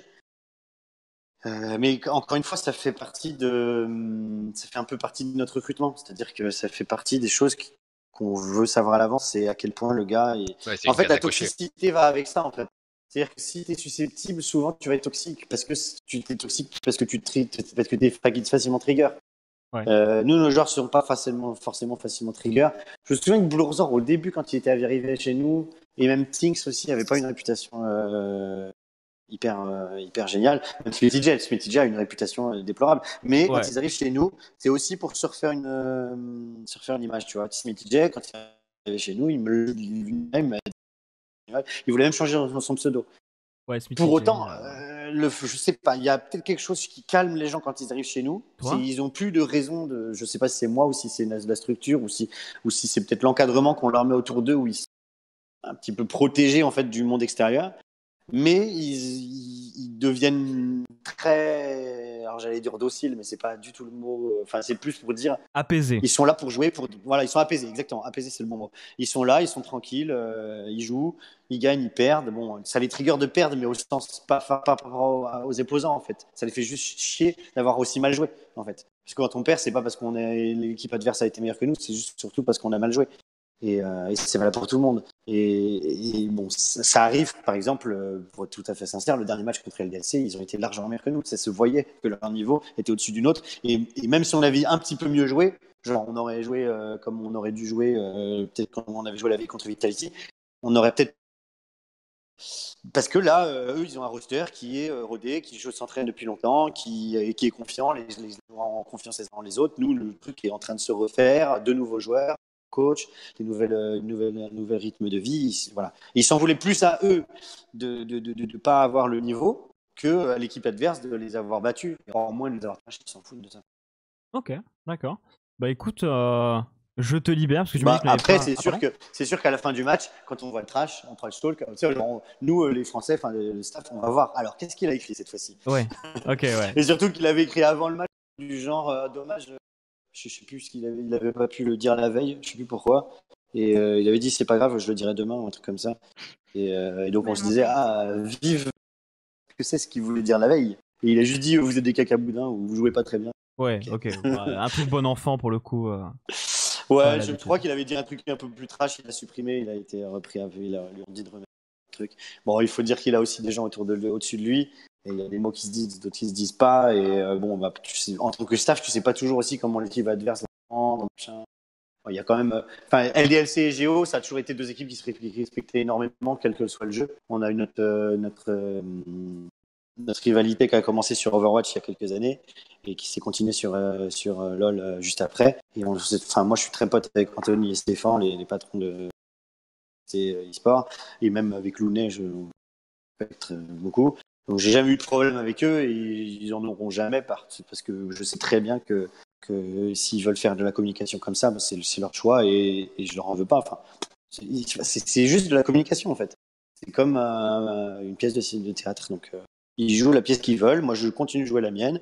Si demain mon directeur de communication veut changer de pièce de théâtre, on changera de théâtre. Mais pour l'instant c'est ma façon de faire et les autres ils font ce qu'ils veulent.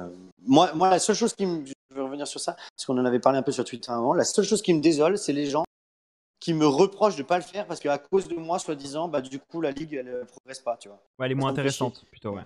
Voilà, non, franchement, mêlez-vous de vos affaires. Si vous avez envie de faire tracher les gens, faites-les tracher, mais ne demandez pas à moi, pour faire marcher ma ligue, de devoir, en plus d'être un bon manager et d'être une bonne structure qui fait progresser les joueurs et qui les amène vers les meilleurs résultats, en plus de devoir faire le clown. Non, c'est pas mon métier de faire le clown, je suis désolé. D'accord. Moi, je suis pas devenu ici directeur e-sport après 15 ans d'expérience dans l'e-sport pour devenir clown, en fait. Pour moi, l'e-sportainment, c'est pas ça que j'aspire. Okay. Ma section Fortnite, si vous la regardez, c'est la seule section Fortnite qui n'est pas vraiment une section streaming et qui est une section de tryharders. De joueurs, ouais. Ouais, dans ceux qui sont qualifiés à la World Cup, je veux dire. Enfin bref, peu importe. Voilà. Il n'y a pas de souci. Sur le sujet. Merci beaucoup à toi d'être venu pour cette première. T'es venu pour une première et ça s'applaudit parce que tu savais pas dans quoi tu mettais les pieds. Merci de m'avoir invité. Non. Merci à toi de venir plutôt quand même. Non. Écoute, merci beaucoup. T'avais peu de temps et tu t'es libéré. Je te souhaite une bonne fin de soirée. Et nous, on va bonne soirée à vous. continuer sur le sujet. Bonne fin de podcast. Bonne soirée. Merci. On va continuer sur le sujet plus recentré. Donc, on était plus sur est-ce que Riot devrait durcir ses punitions vis-à-vis des joueurs, plutôt des joueurs. Est-ce que vous, là, aujourd'hui, si on pouvait, si Riot vous dit, bon voilà, vous faites ça, on va commencer de haut en bas, on va faire Genesis, Gardoum et Chip. Vous pouvez faire n'importe quoi. Qu'est-ce que vous faites pour régler la toxicité? Voilà, votre campagne présidentielle, c'est maintenant. Genesis. Je pense que il y aurait un peu plus que je distribuerais. Déjà, s'il y a un truc que je supporte pas, je sais que c'est les AFK. Donc je dirais pas de permaban pour des AFK, mais durcir les punitions au niveau de ça. Parce que même si ça peut arriver de devoir AFK pour un problème urgent, il y en a où c'est vraiment récurrent. Et moi, je sais que je suis dégoûtée, déclassée à cause de ça. Donc c'est vraiment... je vais pas dire les bans de 14 jours, mais je sais pas, enfin, juste faire quelque chose pour les AFK parce que moi ça m'insupporte et juste devoir attendre un timer ou être un peu pénalisé au niveau des classés, je trouve vraiment pas ça assez. Et après, pour tout ce qui est des insultes, ouais, là, partir sur du ban relativement durci et parce qu'il y a plein de choses qui passent, en fait, entre les mailles du filet, du moins c'est ce dont j'ai l'impression et il y a des gens parfois, mais on se dit: «Mais comment ils sont arrivés là? Comment ils réussissent encore à jouer?» parce que, bah, s'ils font ça sur ma game, ils doivent faire ça, pas qu'avec moi, en fait et ça doit être assez récurrent. Donc je sais pas si ça peut pas passer par un meilleur contrôle, de l'ensemble des games, de l'ensemble du chat.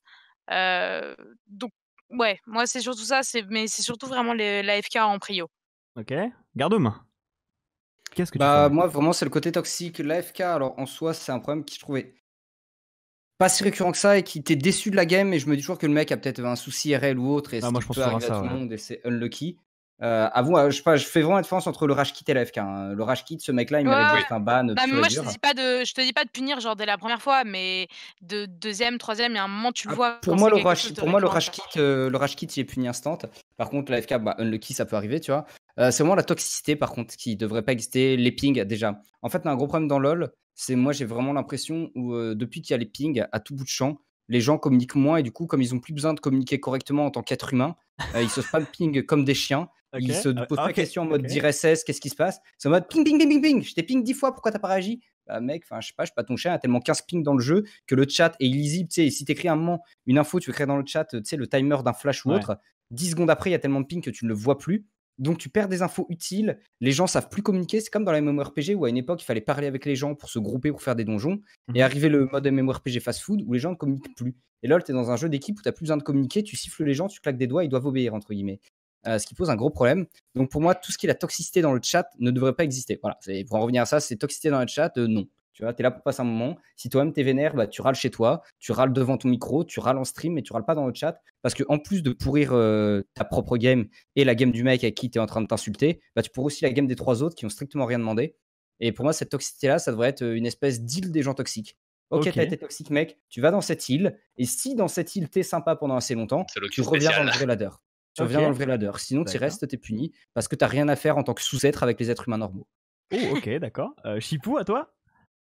Bah, concrètement, je pense que au niveau des sanctions, là, ce qu'on a à l'heure actuelle, c'est le chat restrict et le ban. Après, tu m'avais parlé de la low priority queue, mais je pense pas que ça s'applique à ce genre de comportement. Je sais pas en vrai. Mais ce que je pense, c'est qu'il faudrait en fait durcir les Tribunal! restrictions de communication. Ouais, déjà rajouter le tribunal, mais pour ceux qui sont toxiques et qui rage pas forcément des games ou quoi, c'est en fait les empêcher de spamping, les empêcher de communiquer trop avec l'équipe. Et c'est ce qui se fait un peu avec le chat restrict, mais le spamping reste toujours possible. Le chat restrict, c'est pendant une certaine durée de game et pas une durée en jours, en semaine, je sais pas. Et c'est à ce niveau-là, je pense qu'il faudrait jouer euh, pour optimiser Ok. un peu tout ça. Est-ce que vous êtes familier avec le concept, je crois que ça s'appelle d'Overwatch dans Counter-Strike?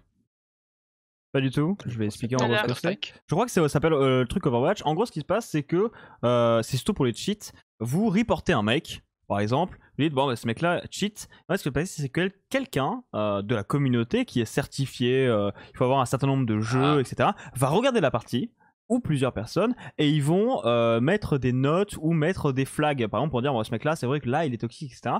Et ça amène, et du coup, ça facilite énormément le travail pour Valve, qui du coup fait, bon, bah, ce mec-là, il y a 40 mecs certifiés qui ont regardé sa game, il cheat, bon, il cheat. Et est-ce que finalement, bon, le tribunal a été enlevé, les raisons sont diverses et variées, on a vu plein de gens qui disent, de chez Riot, qui disent des trucs plus ou moins différents, mais du coup, est-ce que vous pensez pas que, vu qu'il y a tellement de joueurs, est-ce que finalement un système où on implique les joueurs là-dedans, comme Overwatch, serait pas bien? Par exemple, on dit, bon, bah, tous les joueurs qui jouent depuis la S2, qui n'ont jamais été chat restrict, machin, qui n'ont jamais eu aucun truc, bon, bah, ils peuvent participer à ça. Est-ce que ça permettrait pas, justement, comme le tribunal permettait à un moment, de se dire, tiens, faut pas trop que je fasse le con? Parce que par exemple, on parle de Sheep tout à l'heure, il s'est fait ban, et c'est après s'être fait ban qu'il s'est dit, ah là, il faut que j'arrête les conneries, en voyant le chat. Bon, ça arrive pas avec tout le monde, mais pour le coup, ça s'est passé comme ça pour lui. Est-ce que vous pensez pas que du coup, un système de ce style-là pourrait être bénéfique, en faire pareil de haut en bas, Genesis, Cardoom et Chipou? Je pense qu'effectivement, faire participer un petit peu la communauté pourrait aider. Moi, je sais, personnellement, j'ai jamais été ban, j'ai jamais chat restrict ou quoi et pourtant, je suis quelqu'un qui peut être relativement toxique, heu, sur LOL. Mais voilà, j'ai appris le mute all, assez rapidement justement pour arrêter de l'être. Mais c'est vrai qu'impliquer, des personnes, un peu random en fait, comme vous et moi, bah, permettrait d'avoir un avis qui est pas juste, celui, du support qui voit, 40 000 choses, à la seconde, dans sa journée et apporter un œil nouveau et peut-être, bah, justement essayer avoir, bah, peut-être de réussir à le durcir un petit peu parce qu'au fur et à mesure le support quand il voit des choses vraiment, On vraiment, parle du support de infernales Riot Games, hein, partout bien évidemment. Hein. comment? On parle du support de Riot Games, hein, on parle pas du support dans Oui. la game. Hein. Non, mais c'est juste Non, pour clarifier non, non, peut-être. non, Vas-y, non, vas-y. mais oui, oui, non, mais donc quand, enfin le support de Riot, je pense qu'au bout d'un moment, quand ils voient, 20 000 choses, enfin 20 000, choses différentes, et cetera, ils ont plus cette capacité à forcément, toujours, distinguer ce qu'il en est et avoir un œil, joueur et personne, in game en fait, bah, ça peut apporter, cette nouvelle dimension et être mieux adapté. Ok, Gardoum. Moi, je suis complètement d'accord, hein. L'idée vraiment d'impliquer les joueurs et autres, c'était bien avant le tribunal. Le jeu me paraissait moins toxique. Peut-être que c'est une Bon, idée que je me il y fais avait parce moins que de c'était joueurs, une hein, version surtout. Hein, alpha. ouais. Bah, ouais, mais c'est le problème de l'être humain, en fait. C'est que l'être humain, quand c'est une communauté de passionnés, c'est la plupart du temps des gens bien intentionnés et plus tu rends ça accessible au grand public, plus tu as accès, on va dire, bah, au fait que 90 des gens sont pas intelligents, méchants et tout ce que tu veux et c'est toujours le problème d'accroître la Peut-être communauté d'un pas jeu ou éduqué, de peut-être. n'importe quel milieu. Oui, pas éduqué, irrespectueux, vois ça comme tu veux. Peut-être L'idée est qu'on la a. même, tu vois? C'est les gens avec qui tu pas envie de tomber, quoi. Et du coup, peut-être qu'on a un problème en amont d'éducation, de comportement en général hein, sur les réseaux sociaux, etc. Peut-être Bien sûr. parce que nous, bah, pour le coup, on est né plus ou moins avec ça. C'est-à-dire qu'on a vécu le sans et on a vécu l'avec, pour le coup. On a vécu les sans réseaux sociaux, on a vécu avec les réseaux sociaux. Et on peut se dire forcément que bah, peut-être que les gens qui ne font pas attention, quand on se pose pas la question, peut-être qu'on peut comprendre que c'est ok de se comporter comme ça. C'est arrivé beaucoup de fois qu'on voit les gens, par exemple, dire ils sont toxiques, il fait oui, non, mais ça va, ils jouent comme une merde, genre être toxique, etc., etc. Donc peut-être qu'il y a un truc à faire avec ça, et peut-être que ça passe aussi bah, justement par ce projet Overwatch, bah, ça s'appelle Overwatch sur CS, mais je suis. Voilà, qui banne les gens, parce que le ban peut peut-être leur faire se rendre compte, surtout quand c'est un ban par quelqu'un et pas par des joueurs, et pas par un support chip, du coup, que penses-tu de ce système? Ouais, ce qui est clair, c'est que Riot, peut pas avoir des gens qui vont regarder toutes les games au cas par cas, à part si effectivement il y a les ban words, il y a les choses comme ça. Mais si on parle plus de soft hints ou de cas répétés de trash talk, mais qui est pas forcément du ban word, Riot pourra pas investiguer sur tout ça. Et le tribunal, ça permettrait ouais, d'avoir des gens qui peuvent regarder ça en détail. Et au bout d'un moment, bah, ce joueur-là, ça fait 20 games qu'il a trash talk tous ses mates. Allez hop, au revoir. Et clairement, à partir du moment où Riot peut pas faire ça, c'est bon d'impliquer la communauté qui, ben, on l'a vu avec le tribunal avant, sera forcément volontaire pour faire ça, quoi. Parce qu'il y a un truc important, c'est que le soft in, c'est quand même incroyablement dur à décerner. À discerner, pardon. C'est-à-dire que un mec, par exemple, qui, parce que le support a pris le kill d'un coup, il va que en top lane, enfin ouais, il joue pas comme il jouait normalement, c'est super difficile pour un Puis ça, système, c'est encore entre un autre guillemets. problème parce que c'est pas sur le chat, c'est pas dans les logs. C'est ça, en fait. Et Ah mais il faut prendre Même le avec le temps, tribunal, ça c'est un pourra pas se temps régler. Mais non, infernal. mais c'est pour ça que pour moi, le projet Overwatch, j'appelle comme ça, je suis désolé, c'est vraiment le meilleur truc possible parce que tu vois la game en fait. Tu vois la game, tu vois les logs, et tu vois que le mec, j'en sais rien moi, il est en bot lane, tout se passe bien, d'un coup le support prend un kill, tu vois que dans le chat, le mec, je sais pas, il écrit mange tes morts, le support, blablabla, et que d'un coup il va tout le temps en mid lane, tout le temps en top lane, même s'il se suicide pas, etc. Pour moi, l'œil humain, il y a que l'œil humain en fait qui peut discerner ça. Un système, banward, machin et tout, ne peut pas vraiment savoir ce qui se passe. C'est pour ça que je suis vraiment.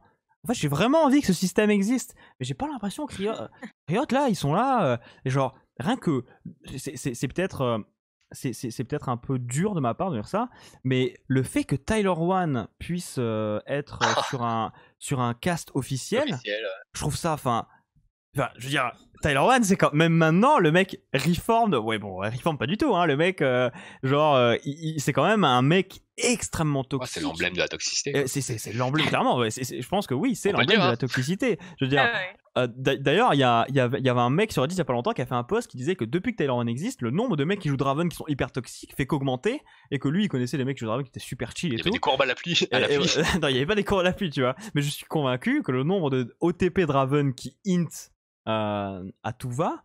Parce qu'avant, tu vois, il y avait les L9. Pour ceux qui ont connu ce superbe groupe de joueurs, il y avait les L9. Et les L9, ils étaient jamais glorifiés, tu vois. Tout le monde savait que c'était des joueurs pas très recommandables. Mais jamais, par exemple, Riot s'est dit, oh lol, on va les inviter sur un cast. Ou même leur stream, tu voyais qu'ils marchaient pas trop, etc. Maintenant, le stream de Pantstar Zilean, c'est l'un des plus gros streams quand il stream en EU de League of Legends. Et donc il y a un vrai problème, c'est-à-dire que est-ce que c'est nous qui sommes des vieux cons et que du coup, bah voilà, c'est pas notre truc et du coup on voit ça mal, ou est-ce qu'il y a vraiment un problème de laisser aller et ça devient. Est-ce que vous, aujourd'hui, vous trouvez le jeu invivable? Ou en tout cas, En pas classé, traitable. moi je trouve ça un bordel. Moi j'y vais plus en classé, hein. Ok. Là, je déserte les classés. Je l'ai fait à la rigueur, je fais mes matchs de placement et je me classe gold. Mais c'est tout. Je vais pas plus loin parce que, bah, je veux le skin de fin de saison et cetera et après je veux juste pouvoir m'amuser avec mes potes tranquille et c'est tout en fait. Je dis pas forcément que j'irai plus haut parce que j'ai jamais cherché à y aller et que du coup, bah, j'ai pas forcément idée de mon niveau au-dessus. Je pense pas que j'irai forcément au-dessus. Mais aujourd'hui, je vais que gold parce que, bah, je suis gold 4, gold 5 et ensuite, voilà, je m'arrête parce que, bah, une game sur 2, j'ai un AFK, la game d'après, j'ai un mec qui rage quit, la game d'après, j'ai une compo troll, la game d'après enfin voilà et à la fin, bah, c'est ras-le-bol, quoi. Ok, et Gardo? Pareil, le jeu actuellement, je trouve que le jeu est exceptionnellement bon. Alors même si Ah côté ouais. solo queue, bref, Ouais. c'est un super bon jeu d'équipe, mais un très mauvais jeu solo, dû à plein de modifs que Riot a fait. Mais si juste le côté communautaire, c'est désagréable, c'est pas cool. Et en fait, tu glorifies la même chose que dans les écoles de quartier, primaire, collège, lycée de quartier, etc., mal fréquentés. C'est tu glorifies dans ce jeu, votre truc des N9, les mecs qui sont en train d'en victimiser d'autres. Voilà, c'est-à-dire que tu as un mec qui est en train de victimiser, je sais pas, un mec qui dans la classe juste travaille bien et tout, il se fait victimiser, tu as tout le monde qui va se foutre de la gueule du gars qui se fait victimiser, au lieu de dire à celui qui est en train de le bully d'arrêter. Et on est dans un monde vraiment actuel, hein, qui est juste trop orienté là-dessus parce que les gens sont pas éduqués, pas respectueux. Et vraiment, c'est typiquement tous ces gens, toute cette ambiance des quartiers que tu retrouves dans LoL. Voilà, Ok. c'est désagréable et malheureusement, les gens commencent à vouer un culte à ça. Et vous avez parlé du stream justement de Pantstar Zilean, des mecs toxiques qui se développent. Et pour moi, c'est exactement ça. C'est marrant. C'est comme si les gens trouvaient ça marrant de voir quelqu'un victimiser quelqu'un d'autre. Alors, Et après, C'est du va harcèlement. admettre juste qu'ils apprennent que t'es une femme et Alors- après là, c'est mort. Non, mais ça, c'est une autre question. Je fais une parenthèse entre guillemets amusante. Le stream de Pantstar Zilean, il est incroyable parce qu'en fait, donc déjà, le mec ne joue que Draven quasiment ou Twitch Jungle. Et en fait, son stream, il n'écrit pas, il ne parle pas. Il est vraiment. Là, tu vois, il est pas toxique et il écoute de la hard tech, mais à fond, mais tout le temps. Tout le temps. Le mec, il stream 8 heures par jour et il est que hard tech. Et c'est incroyable parce que t'as vraiment l'impression que le mec, son mental, il est cassé. Genre, tu sais, c'est même plus un être humain à ce niveau-là. C'est genre, t'as l'impression que t'as un blob La qui machine. joue. C'est une machine qui écoute de la hard tech tout le temps. Genre, vraiment, tu vois, son c'est et il joue Draven et il dit rien. Il écrit jamais dans le chat et il fait rien. Enfin bon. Mais Du coup, attends, il est pas censé être toxique ce mec? bah maintenant, il est reformed entre guillemets. C'est-à-dire que maintenant, il écrit plus jamais dans le chat. Oui, et puis pas forcément en stream, il- je sais pas. Ouais, peut-être pas en stream aussi, tu vois. Mais en gros, il écrit jamais dans le chat. Il parle jamais. Tu sais, il y a son micro, mais voilà, Oh. il dit pas. Il joue ses games, il dit rien, tu vois. Ah mais à partir du moment où le mec, moi, est pas toxique en game, pas toxique sur son stream, il fait ce qu'il veut, tu vois. Ouais, mais Bah, je pense qu'hors dans ce cas, stream. ça m'est cool. Je pense qu'hors stream. Bah voilà, non mais après, Je vois des on screens sur soit Reddit. d'accord, hein, ça, en stream, peu importe. Pour moi, les gens devraient apprendre à être gentils et s'ils sont pas gentils, apprendre à contenir leurs pulsions. C'est ce qui fait de nous des humains et pas des animaux en théorie. Mais C'est bon, beau. il y en a qui ont du mal avec ça et ça, c'est un problème sociologique et pas juste inhérent à LoL. Mais voilà, les gens, enfin, je sais pas comment on en arrive au point où on se dit que être toxique, c'est normal Écoute, Écoute, je suis. Après, je pense c'est bon de garder à l'esprit qu'il y a énormément de joueurs sur LoL et que les gens toxiques, c'est pas forcément des mecs qui sont tout le temps toxiques. On va prendre mon cas à moi.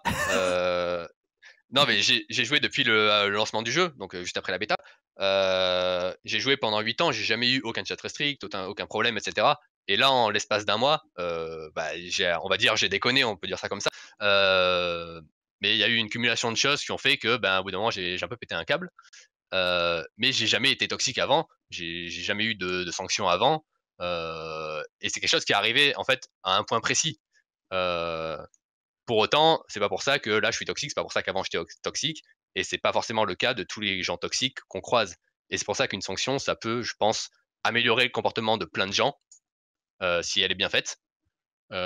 Et tous ceux qui sont toxiques ne sont pas des animaux sans savoir vivre, qui n'ont pas d'éducation, Non, etc. mais c'est pour ça que tout à l'heure je parlais de l'île des toxiques globalement. Si tu vas sur l'île des toxiques, t'as que des gens qui étaient comme toi à un moment, et si t'es assez gentil, au bout d'un moment t'en sors. Du coup, t'as eu ta punition, et là tu te rends compte, tu sais, enfin, Ouais, si t'es clairement. des gens comme ça qui sont terribles, tu peux te dire à un moment, ah ouais, c'est vrai qu'en effet, c'est peut-être un peu too much. Mais Là, tu peux t'imagines être la ferme. game? Mais Moi, j'ai attends. rien contre ça. Ah, mais c'est clairement une bonne idée.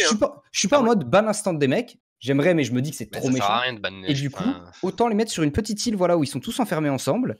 Et puis voilà. Mais attends, mais t'imagines la game? T'imagines genre Ah ouais, non, enfin genre c'est ça se trouve, tout le monde sera gentil. Non mais du coup, est-ce que Non, voilà, non, est-ce ça que va tout le monde être- sera gentil, ou est-ce que les mecs en Sûr. fait ils vont juste se faire ban def parce qu'ils vont mettre un trigger word genre KIS etc.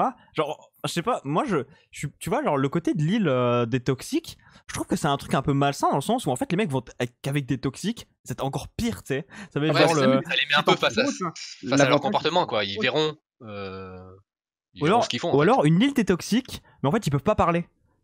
Genre ils peuvent pas répondre. En fait les mecs ils passent juste des games à se faire insulter, tu vois, et ils peuvent jamais répondre. Et du coup au bout d'un moment il faut voir, c'est vrai que c'est pas cool C'est quand pas même, ouf. tu vois. Je sais pas, ou alors justement ça augmente. Je pense qu'effectivement il y a cette partie de gens qui ont passé une mauvaise journée, et du coup il y a un truc qui va leur casser les couilles, et ils vont se dire à ce moment-là, Ah, au moins de enfin, problème. ils vont se lâcher, et voilà, ça va arriver une fois. Et ça peut arriver à tout le monde, je suis entièrement d'accord. Mais il y en a, ça arrive un peu trop souvent. Ça m'est arrivé d'avoir des gens que je connaissais, grand bien me fasse, avec qui je ne jouais jamais, pour ma santé mentale, mais qui avaient, eu, déjà, 4 ou 5 comptes permaban, mais qui s'en contrefoutaient, de se refaire permaban encore et encore, tant que juste ils pouvaient juste, insulter, et cetera. Et on se dit: «Mais à un moment, mais mec, mais quand est-ce que tu arrêtes, quoi?» Ban IP. Parce que Et du coup est-ce que voilà, tu c'est trouves ça, le ban IP, est-ce que finalement Alors, le ban IP c'est pas la solution à tous les soucis? non, parce que moi je trouve techniquement, ça ça peut se résoudre. C'est-à-dire que les mecs, au bout d'un moment, ils chercheront sur internet comment changer son IP, blabla. Il y Ouais mais aura ça des fait forums des de. démarches. Ouais, mais il y déjà, aura tu des vois. forums de mecs toxiques. Je t'assure que les mecs qui se recréent 30 comptes de suite sur Twitch juste pour t'insulter, ils s'en foutent de faire ça. C'est pareil. C'est pour ça qu'il faudrait juste pouvoir s'inscrire, comme il y a en Corée pour certains jeux où il faut ton Avec un numéro de sécurité numéro sociale ou un truc comme dédié, ça. ouais. Ou Ouais, alors carrément. sur Overwatch, je sais pas si vous avez joué à Overwatch, il y a un système où en fait on peut dire je veux pas tag avec ce mec là. OK? Et en Ouais. fait, ce qui se passe, c'est que le mec, quand il se prend trop de je veux plus tag avec ce mec-là, il se retrouve dans une queue un peu. C'est un peu les égouts, hein, clairement. Et ça fait que du C'est coup, l'île. toi. Ouais, mais c'est pas vraiment l'île parce qu'en fait, le mec est pas vraiment qu'avec les gens toxiques, mais juste c'est plus long pour lui de tag. Et il me semble, moi, quand je jouais, que ça te le disait. Il se fait bon bah là t'as une queue de 5 minutes parce que bah mec y a personne qui joue Ouais, ça, avec c'est toi de la quoi. low priority Enfin, à la limite. Mais Le mec, alors, il va juste aller regarder un épisode de je sais pas quoi pendant ce temps-là et tant pis. Ouais, voilà. Tu penses vraiment il y a que quelqu'un qui disait une histoire de vérification. Vous savez, quand il y a eu le clash, bon, qui a fini par ne jamais sortir, mais il y avait une vérification par téléphone qui était Pas demandée toujours. justement pour vérifier son compte. En soi, si tu lis ton compte League of Legends à ton téléphone, ton numéro, t'en as qu'un seul, techniquement. Allez, mais 2 est-ce ou 3 que grand maximum. À un moment, tu peux pas te recréer des comptes à l'infini, en mais fait, la si question tu es obligé d'avoir un numéro de téléphone. du coup la question dans le système actuel de Riot, est-ce que vous savez si on peut avoir qu'un seul numéro de téléphone à un compte ou est-ce qu'un numéro de téléphone peut être sur plusieurs comptes? Est-ce que vous avez l'info ou pas ou sinon Bah, alors, par exemple, là, je sais pas si vous aviez vu, il y a OK, c'est bon, vas-y. du coup, ce que je disais, sur le Discord, League of Legends FR, il y avait, un certain nombre de vérifications à faire, c'est-à-dire tu recevais des codes, tu devais rentrer et cetera. De nouveau, ouais. Et voilà, et quand c'était pour le clash, tu pouvais rentrer ton numéro, mais que celui-là. Moi, je sais que j'avais essayé, sur le compte d'un pote, parce qu'il avait pas son tel à ce moment-là, il avait juste la flemme, et c'était pas passé. Donc je pense que si effectivement tu peux lier un seul numéro, à ton compte, donc techniquement, le tien qui est vérifié, qui a un code et cetera, comme quand tu payes par carte bancaire, à un moment les gars, ils vont être à court. À la rigueur, tu demandes le téléphone de ta sœur, de ton père, de ta mère, mais il y a un moment, tu peux pas créer les 30 comptes, justement, les fameux 30 comptes de Twitch, juste pour casser les couilles des gens. À un moment, c'est plus possible. Ok. Puis en Corée, c'est quoi? En Corée, c'est un numéro de Sécurité sociale. sécurité sociale, C'est sécurité indéfendable. Oh, sociale, attends, ouais. casse-couille ça. Bah, Ouais, c'est ouais, compliqué mais d'en ça avoir un force autre. les gens à se responsabiliser, Ah, je en suis fait, à d'accord avec être, toi, mais les informations enfin, à vitales, être leur je trouve propre ça personne just. en jeu. Alors, spoiler, le serveur coréen est l'un des serveurs les plus toxiques du monde.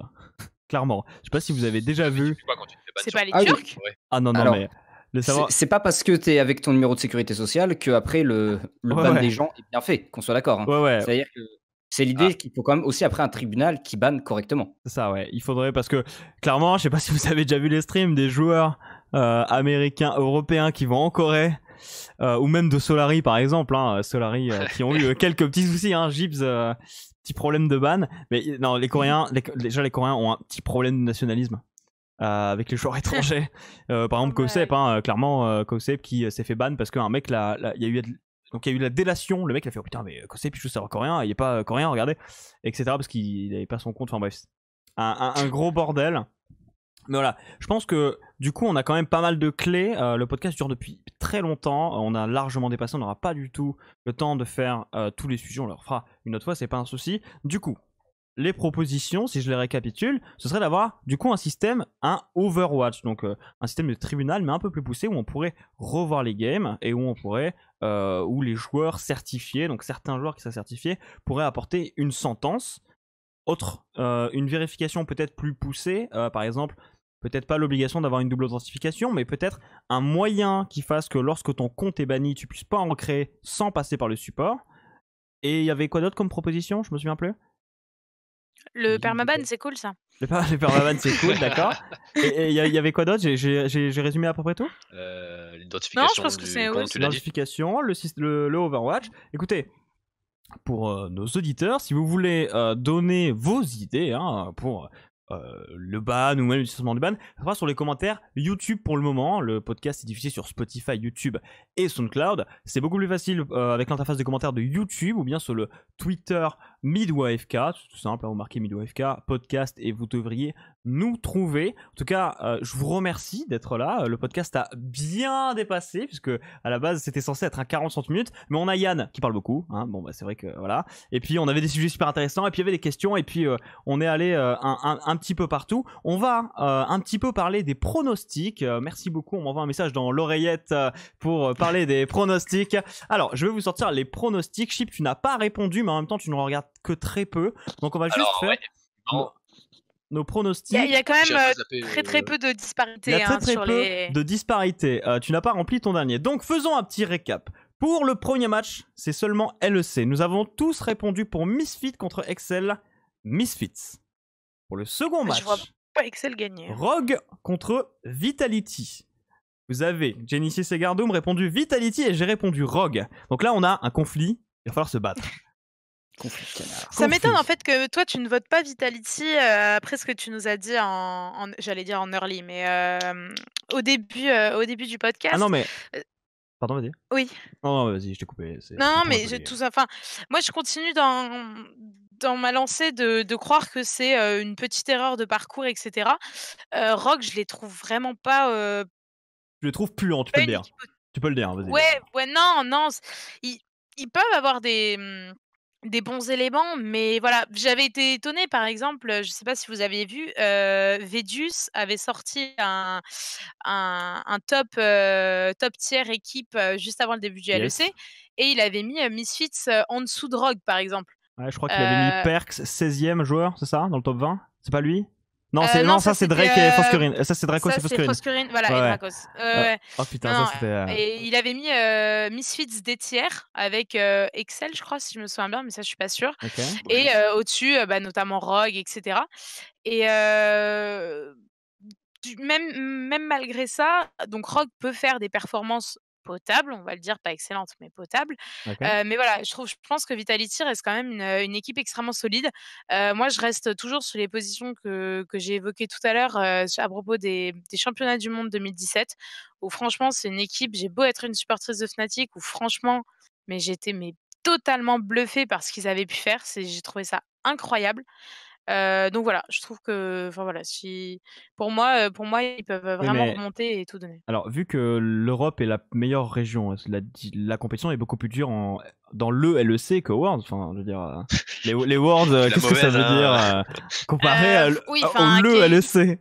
Ok, mais qui a gagné les Worlds? Non mais C'est ça, oui, mais qui a pas gagné des le Européens. MSI? Ah bon voilà, fais-moi le malin maintenant. Ouais, c'est vrai, on Donc- a géré, mais G2 sont quand même. Enfin, c'est pas les G2 qu'on avait l'année dernière, quoi. Du coup, Gardome, Vitality, pourquoi Vitality? Parce que c'est une équipe qui ont de très bonnes individualités. Et je pense qu'il leur faut juste un petit coup de boost, un petit réveil. Donc, moi, j'ai espoir dans les Vita. Ok, auditeurs et auditrices, je vais vous vendre Rogue. Alors, on ne sait pas qui va jouer. Est-ce que c'est Finn? Est-ce que c'est Profit? Ça, personne ne sait. Hein. D'ailleurs, comment on peut se préparer contre une team qui a 2 top laners et 2 ADC? On ne sait pas vraiment si Q, c'est Woolite qui peut jouer. Et surtout, on a 2 top laners qui sont très différents. On a Profit, hein, le grand joueur coréen, ancien SKT avec un Jace monumental. Et on a Finn, le petit prodige, qui est actuellement, qui arrive donc chez Rogue avec Larsen. Et on a aussi Larsen et Jizuke. Bon, Jizuke, voilà, c'était un rookie of the split, machin, blablabla, il y a 2 ans, 1 an, je sais pas quoi. Bon, il est rincé, on le dit. Larsen, il arrive, il est là. De toute façon, qu'est-ce qu'ils vont faire contre cette équipe? Et puis en plus, en bot lane, on a Attila et Jack Troll. Bon, Jack Troll qui joue Yumi contre Vander. On s'en rappelle, Vander. La bot lane avec Forgiven. Je pense que, voilà, moi, voilà, je ne veux pas orienter mon auditorat, mais je pense qu'on sait quand même où sont les meilleurs joueurs. Donc moi, je pense que Rogue va détruire Vitality sur toutes les lanes. Je vois un stomp en 27 minutes de Rogue sur Vitality. Ah, tu dois faire encore plus de précision. Et je joue ma carrière et ma réputation. Allez, c'est parti. Non, mais en fait, plus sérieusement, je pense que Rogue peut vraiment faire des trucs. Et Vitality sont dans la panade actuellement. Et je vois vraiment Rogue faire quelque chose. On va passer à la game d'après, puisque là, c'est parfait. Si on a 2-2. Il y a Gardoum et moi-même pour Fnatic contre Origen, qui sont pour Origen. Et nous avons Genesis et Chipou from Badou, qui sont pour Fnatic. Et honneur aux dames, hein, et honneur à Chipou. Pourquoi Fnatic contre OG? Après ce qu'on a vu de OG. Hein. Alors, OG, effectivement, a fait une très bonne saison. Mais je pense que Fnatic, en fait, a su effacer les erreurs du Spring Split qu'ils ont pu faire. Et si on prend sur la durée, si on prend tous les éléments, je pense qu'ils sont vraiment au-dessus. J'avais, lors du Spring Split, j'avais interviewé Youngbuck qui me disait justement que le vrai problème en fait qu'ils avaient, c'est à finir les games en fait. Et on l'a vu très très souvent où c'est absolument un bordel. C'est-à-dire qu'ils font un début de game qui est absolument génial, ils stompent tout le monde, etc.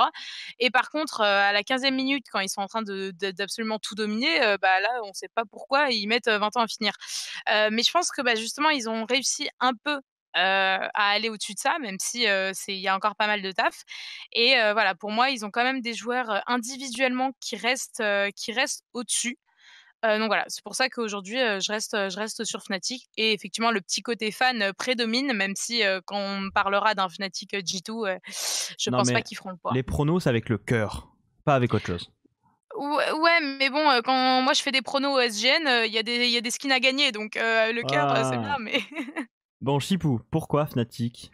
T'as pas regardé les games? Les pronos, c'est avec le cœur. Hein. Voilà, je crois que t'as c'est bien. t'as pas regardé les games. Gardoum, t'as raison. On va rapide. Du coup, Gardoum, pourquoi OG contre Par rapport à leur score du split précédent, pour moi, Fnatic a besoin de beaucoup plus de temps avant d'être réellement une équipe qui va se mettre en place. Donc, je suis plutôt Origen. Ils ont fait un très très bon split juste avant. Je suis complètement d'accord avec toi. Je pense que Origen est largement au-dessus de Fnatic. D'ailleurs, c'est pour moi la seule équipe qui a vraiment challenge G2. En jouant un style de jeu qui leur est propre. XPK dans un bain de toute façon à moitié nu. Je pense que ça suffit. Splice contre Schalke Nulfir. Eh bien tout le monde est pour Splice, hein, j'ai l'impression. Ouais, effectivement, Schalke, déçu, hein. Ouais, Schalke en ce moment ils sont un petit peu dans une impasse, ils n'arrivent pas trop à trouver leur chemin. Splice par contre, même s'ils ont fait une défaite en première semaine, bon en même temps c'est contre G2 quoi. Mais je vois vraiment une équipe qui reprend sa progression. Donc du Spring Split qui était vraiment folle. On va passer à la game d'après, G2 contre SK. Bon, sans appel, G2. Après SK, c'est le genre de team à faire des surprises. SK, j'ai été étonné. Le Spring Split, ils ont fait quand même une saison qui était assez impressionnante. G2, cherche pas. Oui, non, mais j'ai pas dit. Alors, je dis pas qu'ils surpasseront G2. Jamais. Enfin, ça serait très étonnant.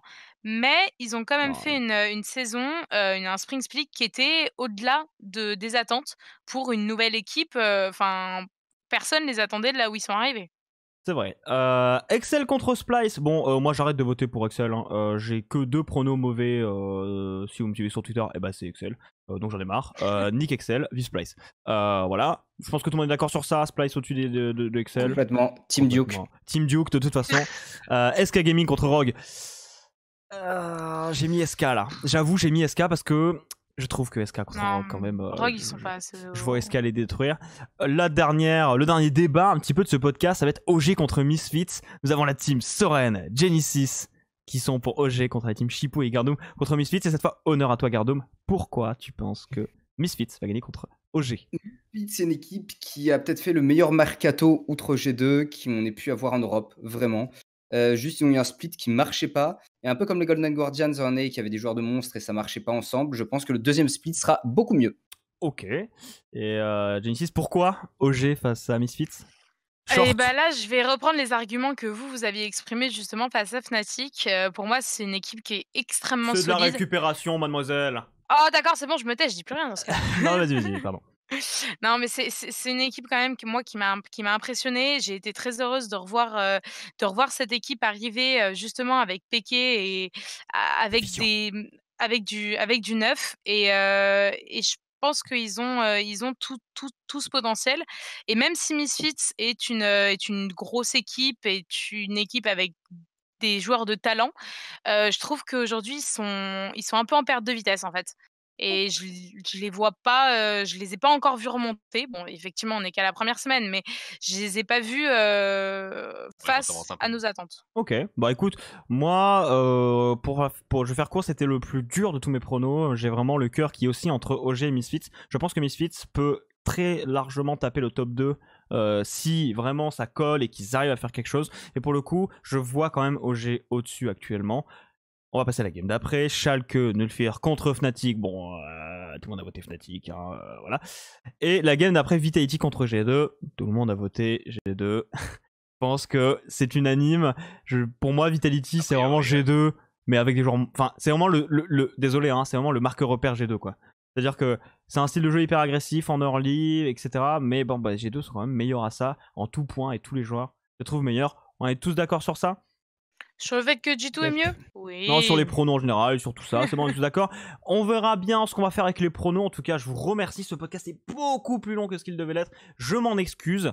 Et même moi, je ferai en sorte que ça dure moins longtemps les prochaines fois parce que je préfère le format 40-50 minutes. Merci beaucoup, Genesis. Merci beaucoup, Gardoum. Merci beaucoup, Chipou from Badou. N'hésitez pas à suivre le podcast sur tout, hein, SoundCloud, MidoAFK, Twitter, MidoAFK, YouTube, MidoAFK, Spotify, blablabla.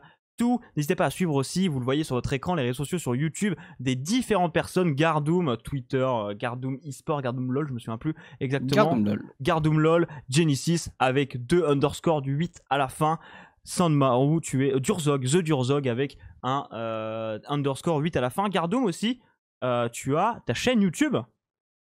Tout à fait, ouais. Gardoum LOL sur YouTube, pareil. Promouvoir. Avec Fais du ta LOL pub. qui reprend niveau analyse de draft surtout, et beaucoup moins de LOL qu'avant, qu'on soit d'accord, mais plein de jeux que vous pouvez découvrir et qui peuvent être super cool. Ok, Genesis, tu es rédactrice chez Eclipsia. Et oui, si vous ne le savez pas, Eclipsia existe toujours. Existe toujours. Voilà, tu fais des articles dessus, donc n'hésitez pas à regarder ces articles ou la suivre sur Twitter, vous verrez, sur l'article qu'elle Beaucoup poste. d'interviews, beaucoup de news, etc. Pas mal d'interviews de joueurs, de casters, etc. Très sympa. Et Chipou from Badou, j'ai l'impression dans mon oreille qu'on me dit que tu as commencé à stream très récemment. C'est quoi l'adresse de ton stream? Oh, à commencer à stream, disons qu'on a fait des tests. Twitch.tv/Sanmaru, SANMARU. Globalement, l'idée, c'est de jouer en solo queue et de suivre un peu l'avancée, sachant que pendant plusieurs années, j'ai eu de mauvaises connexions et voilà, on va dire ça comme ça. Et là, récemment, je suis dans de bonnes conditions et donc j'ai retrouvé un gros intérêt pour le jeu. En plus de la méta solo queue, c'est des games rapides, c'est tout ce que j'aime. Et donc j'ai retrouvé vraiment un énorme intérêt pour le jeu et donc je vais essayer de stream un peu tout ça en diamant plus. Ok, et ben merci beaucoup à vous tous pour cette première. C'est fini, la fin de 1000 OFK. Je vous fais de gros bisous, merci à tous. Suivez-nous Merci sur à tous les toi. réseaux Merci sociaux. pour l'invitation. Yes, merci Soren. Faites des trucs, enfin voilà. Au revoir, bonne soirée, bonne journée, et ciao.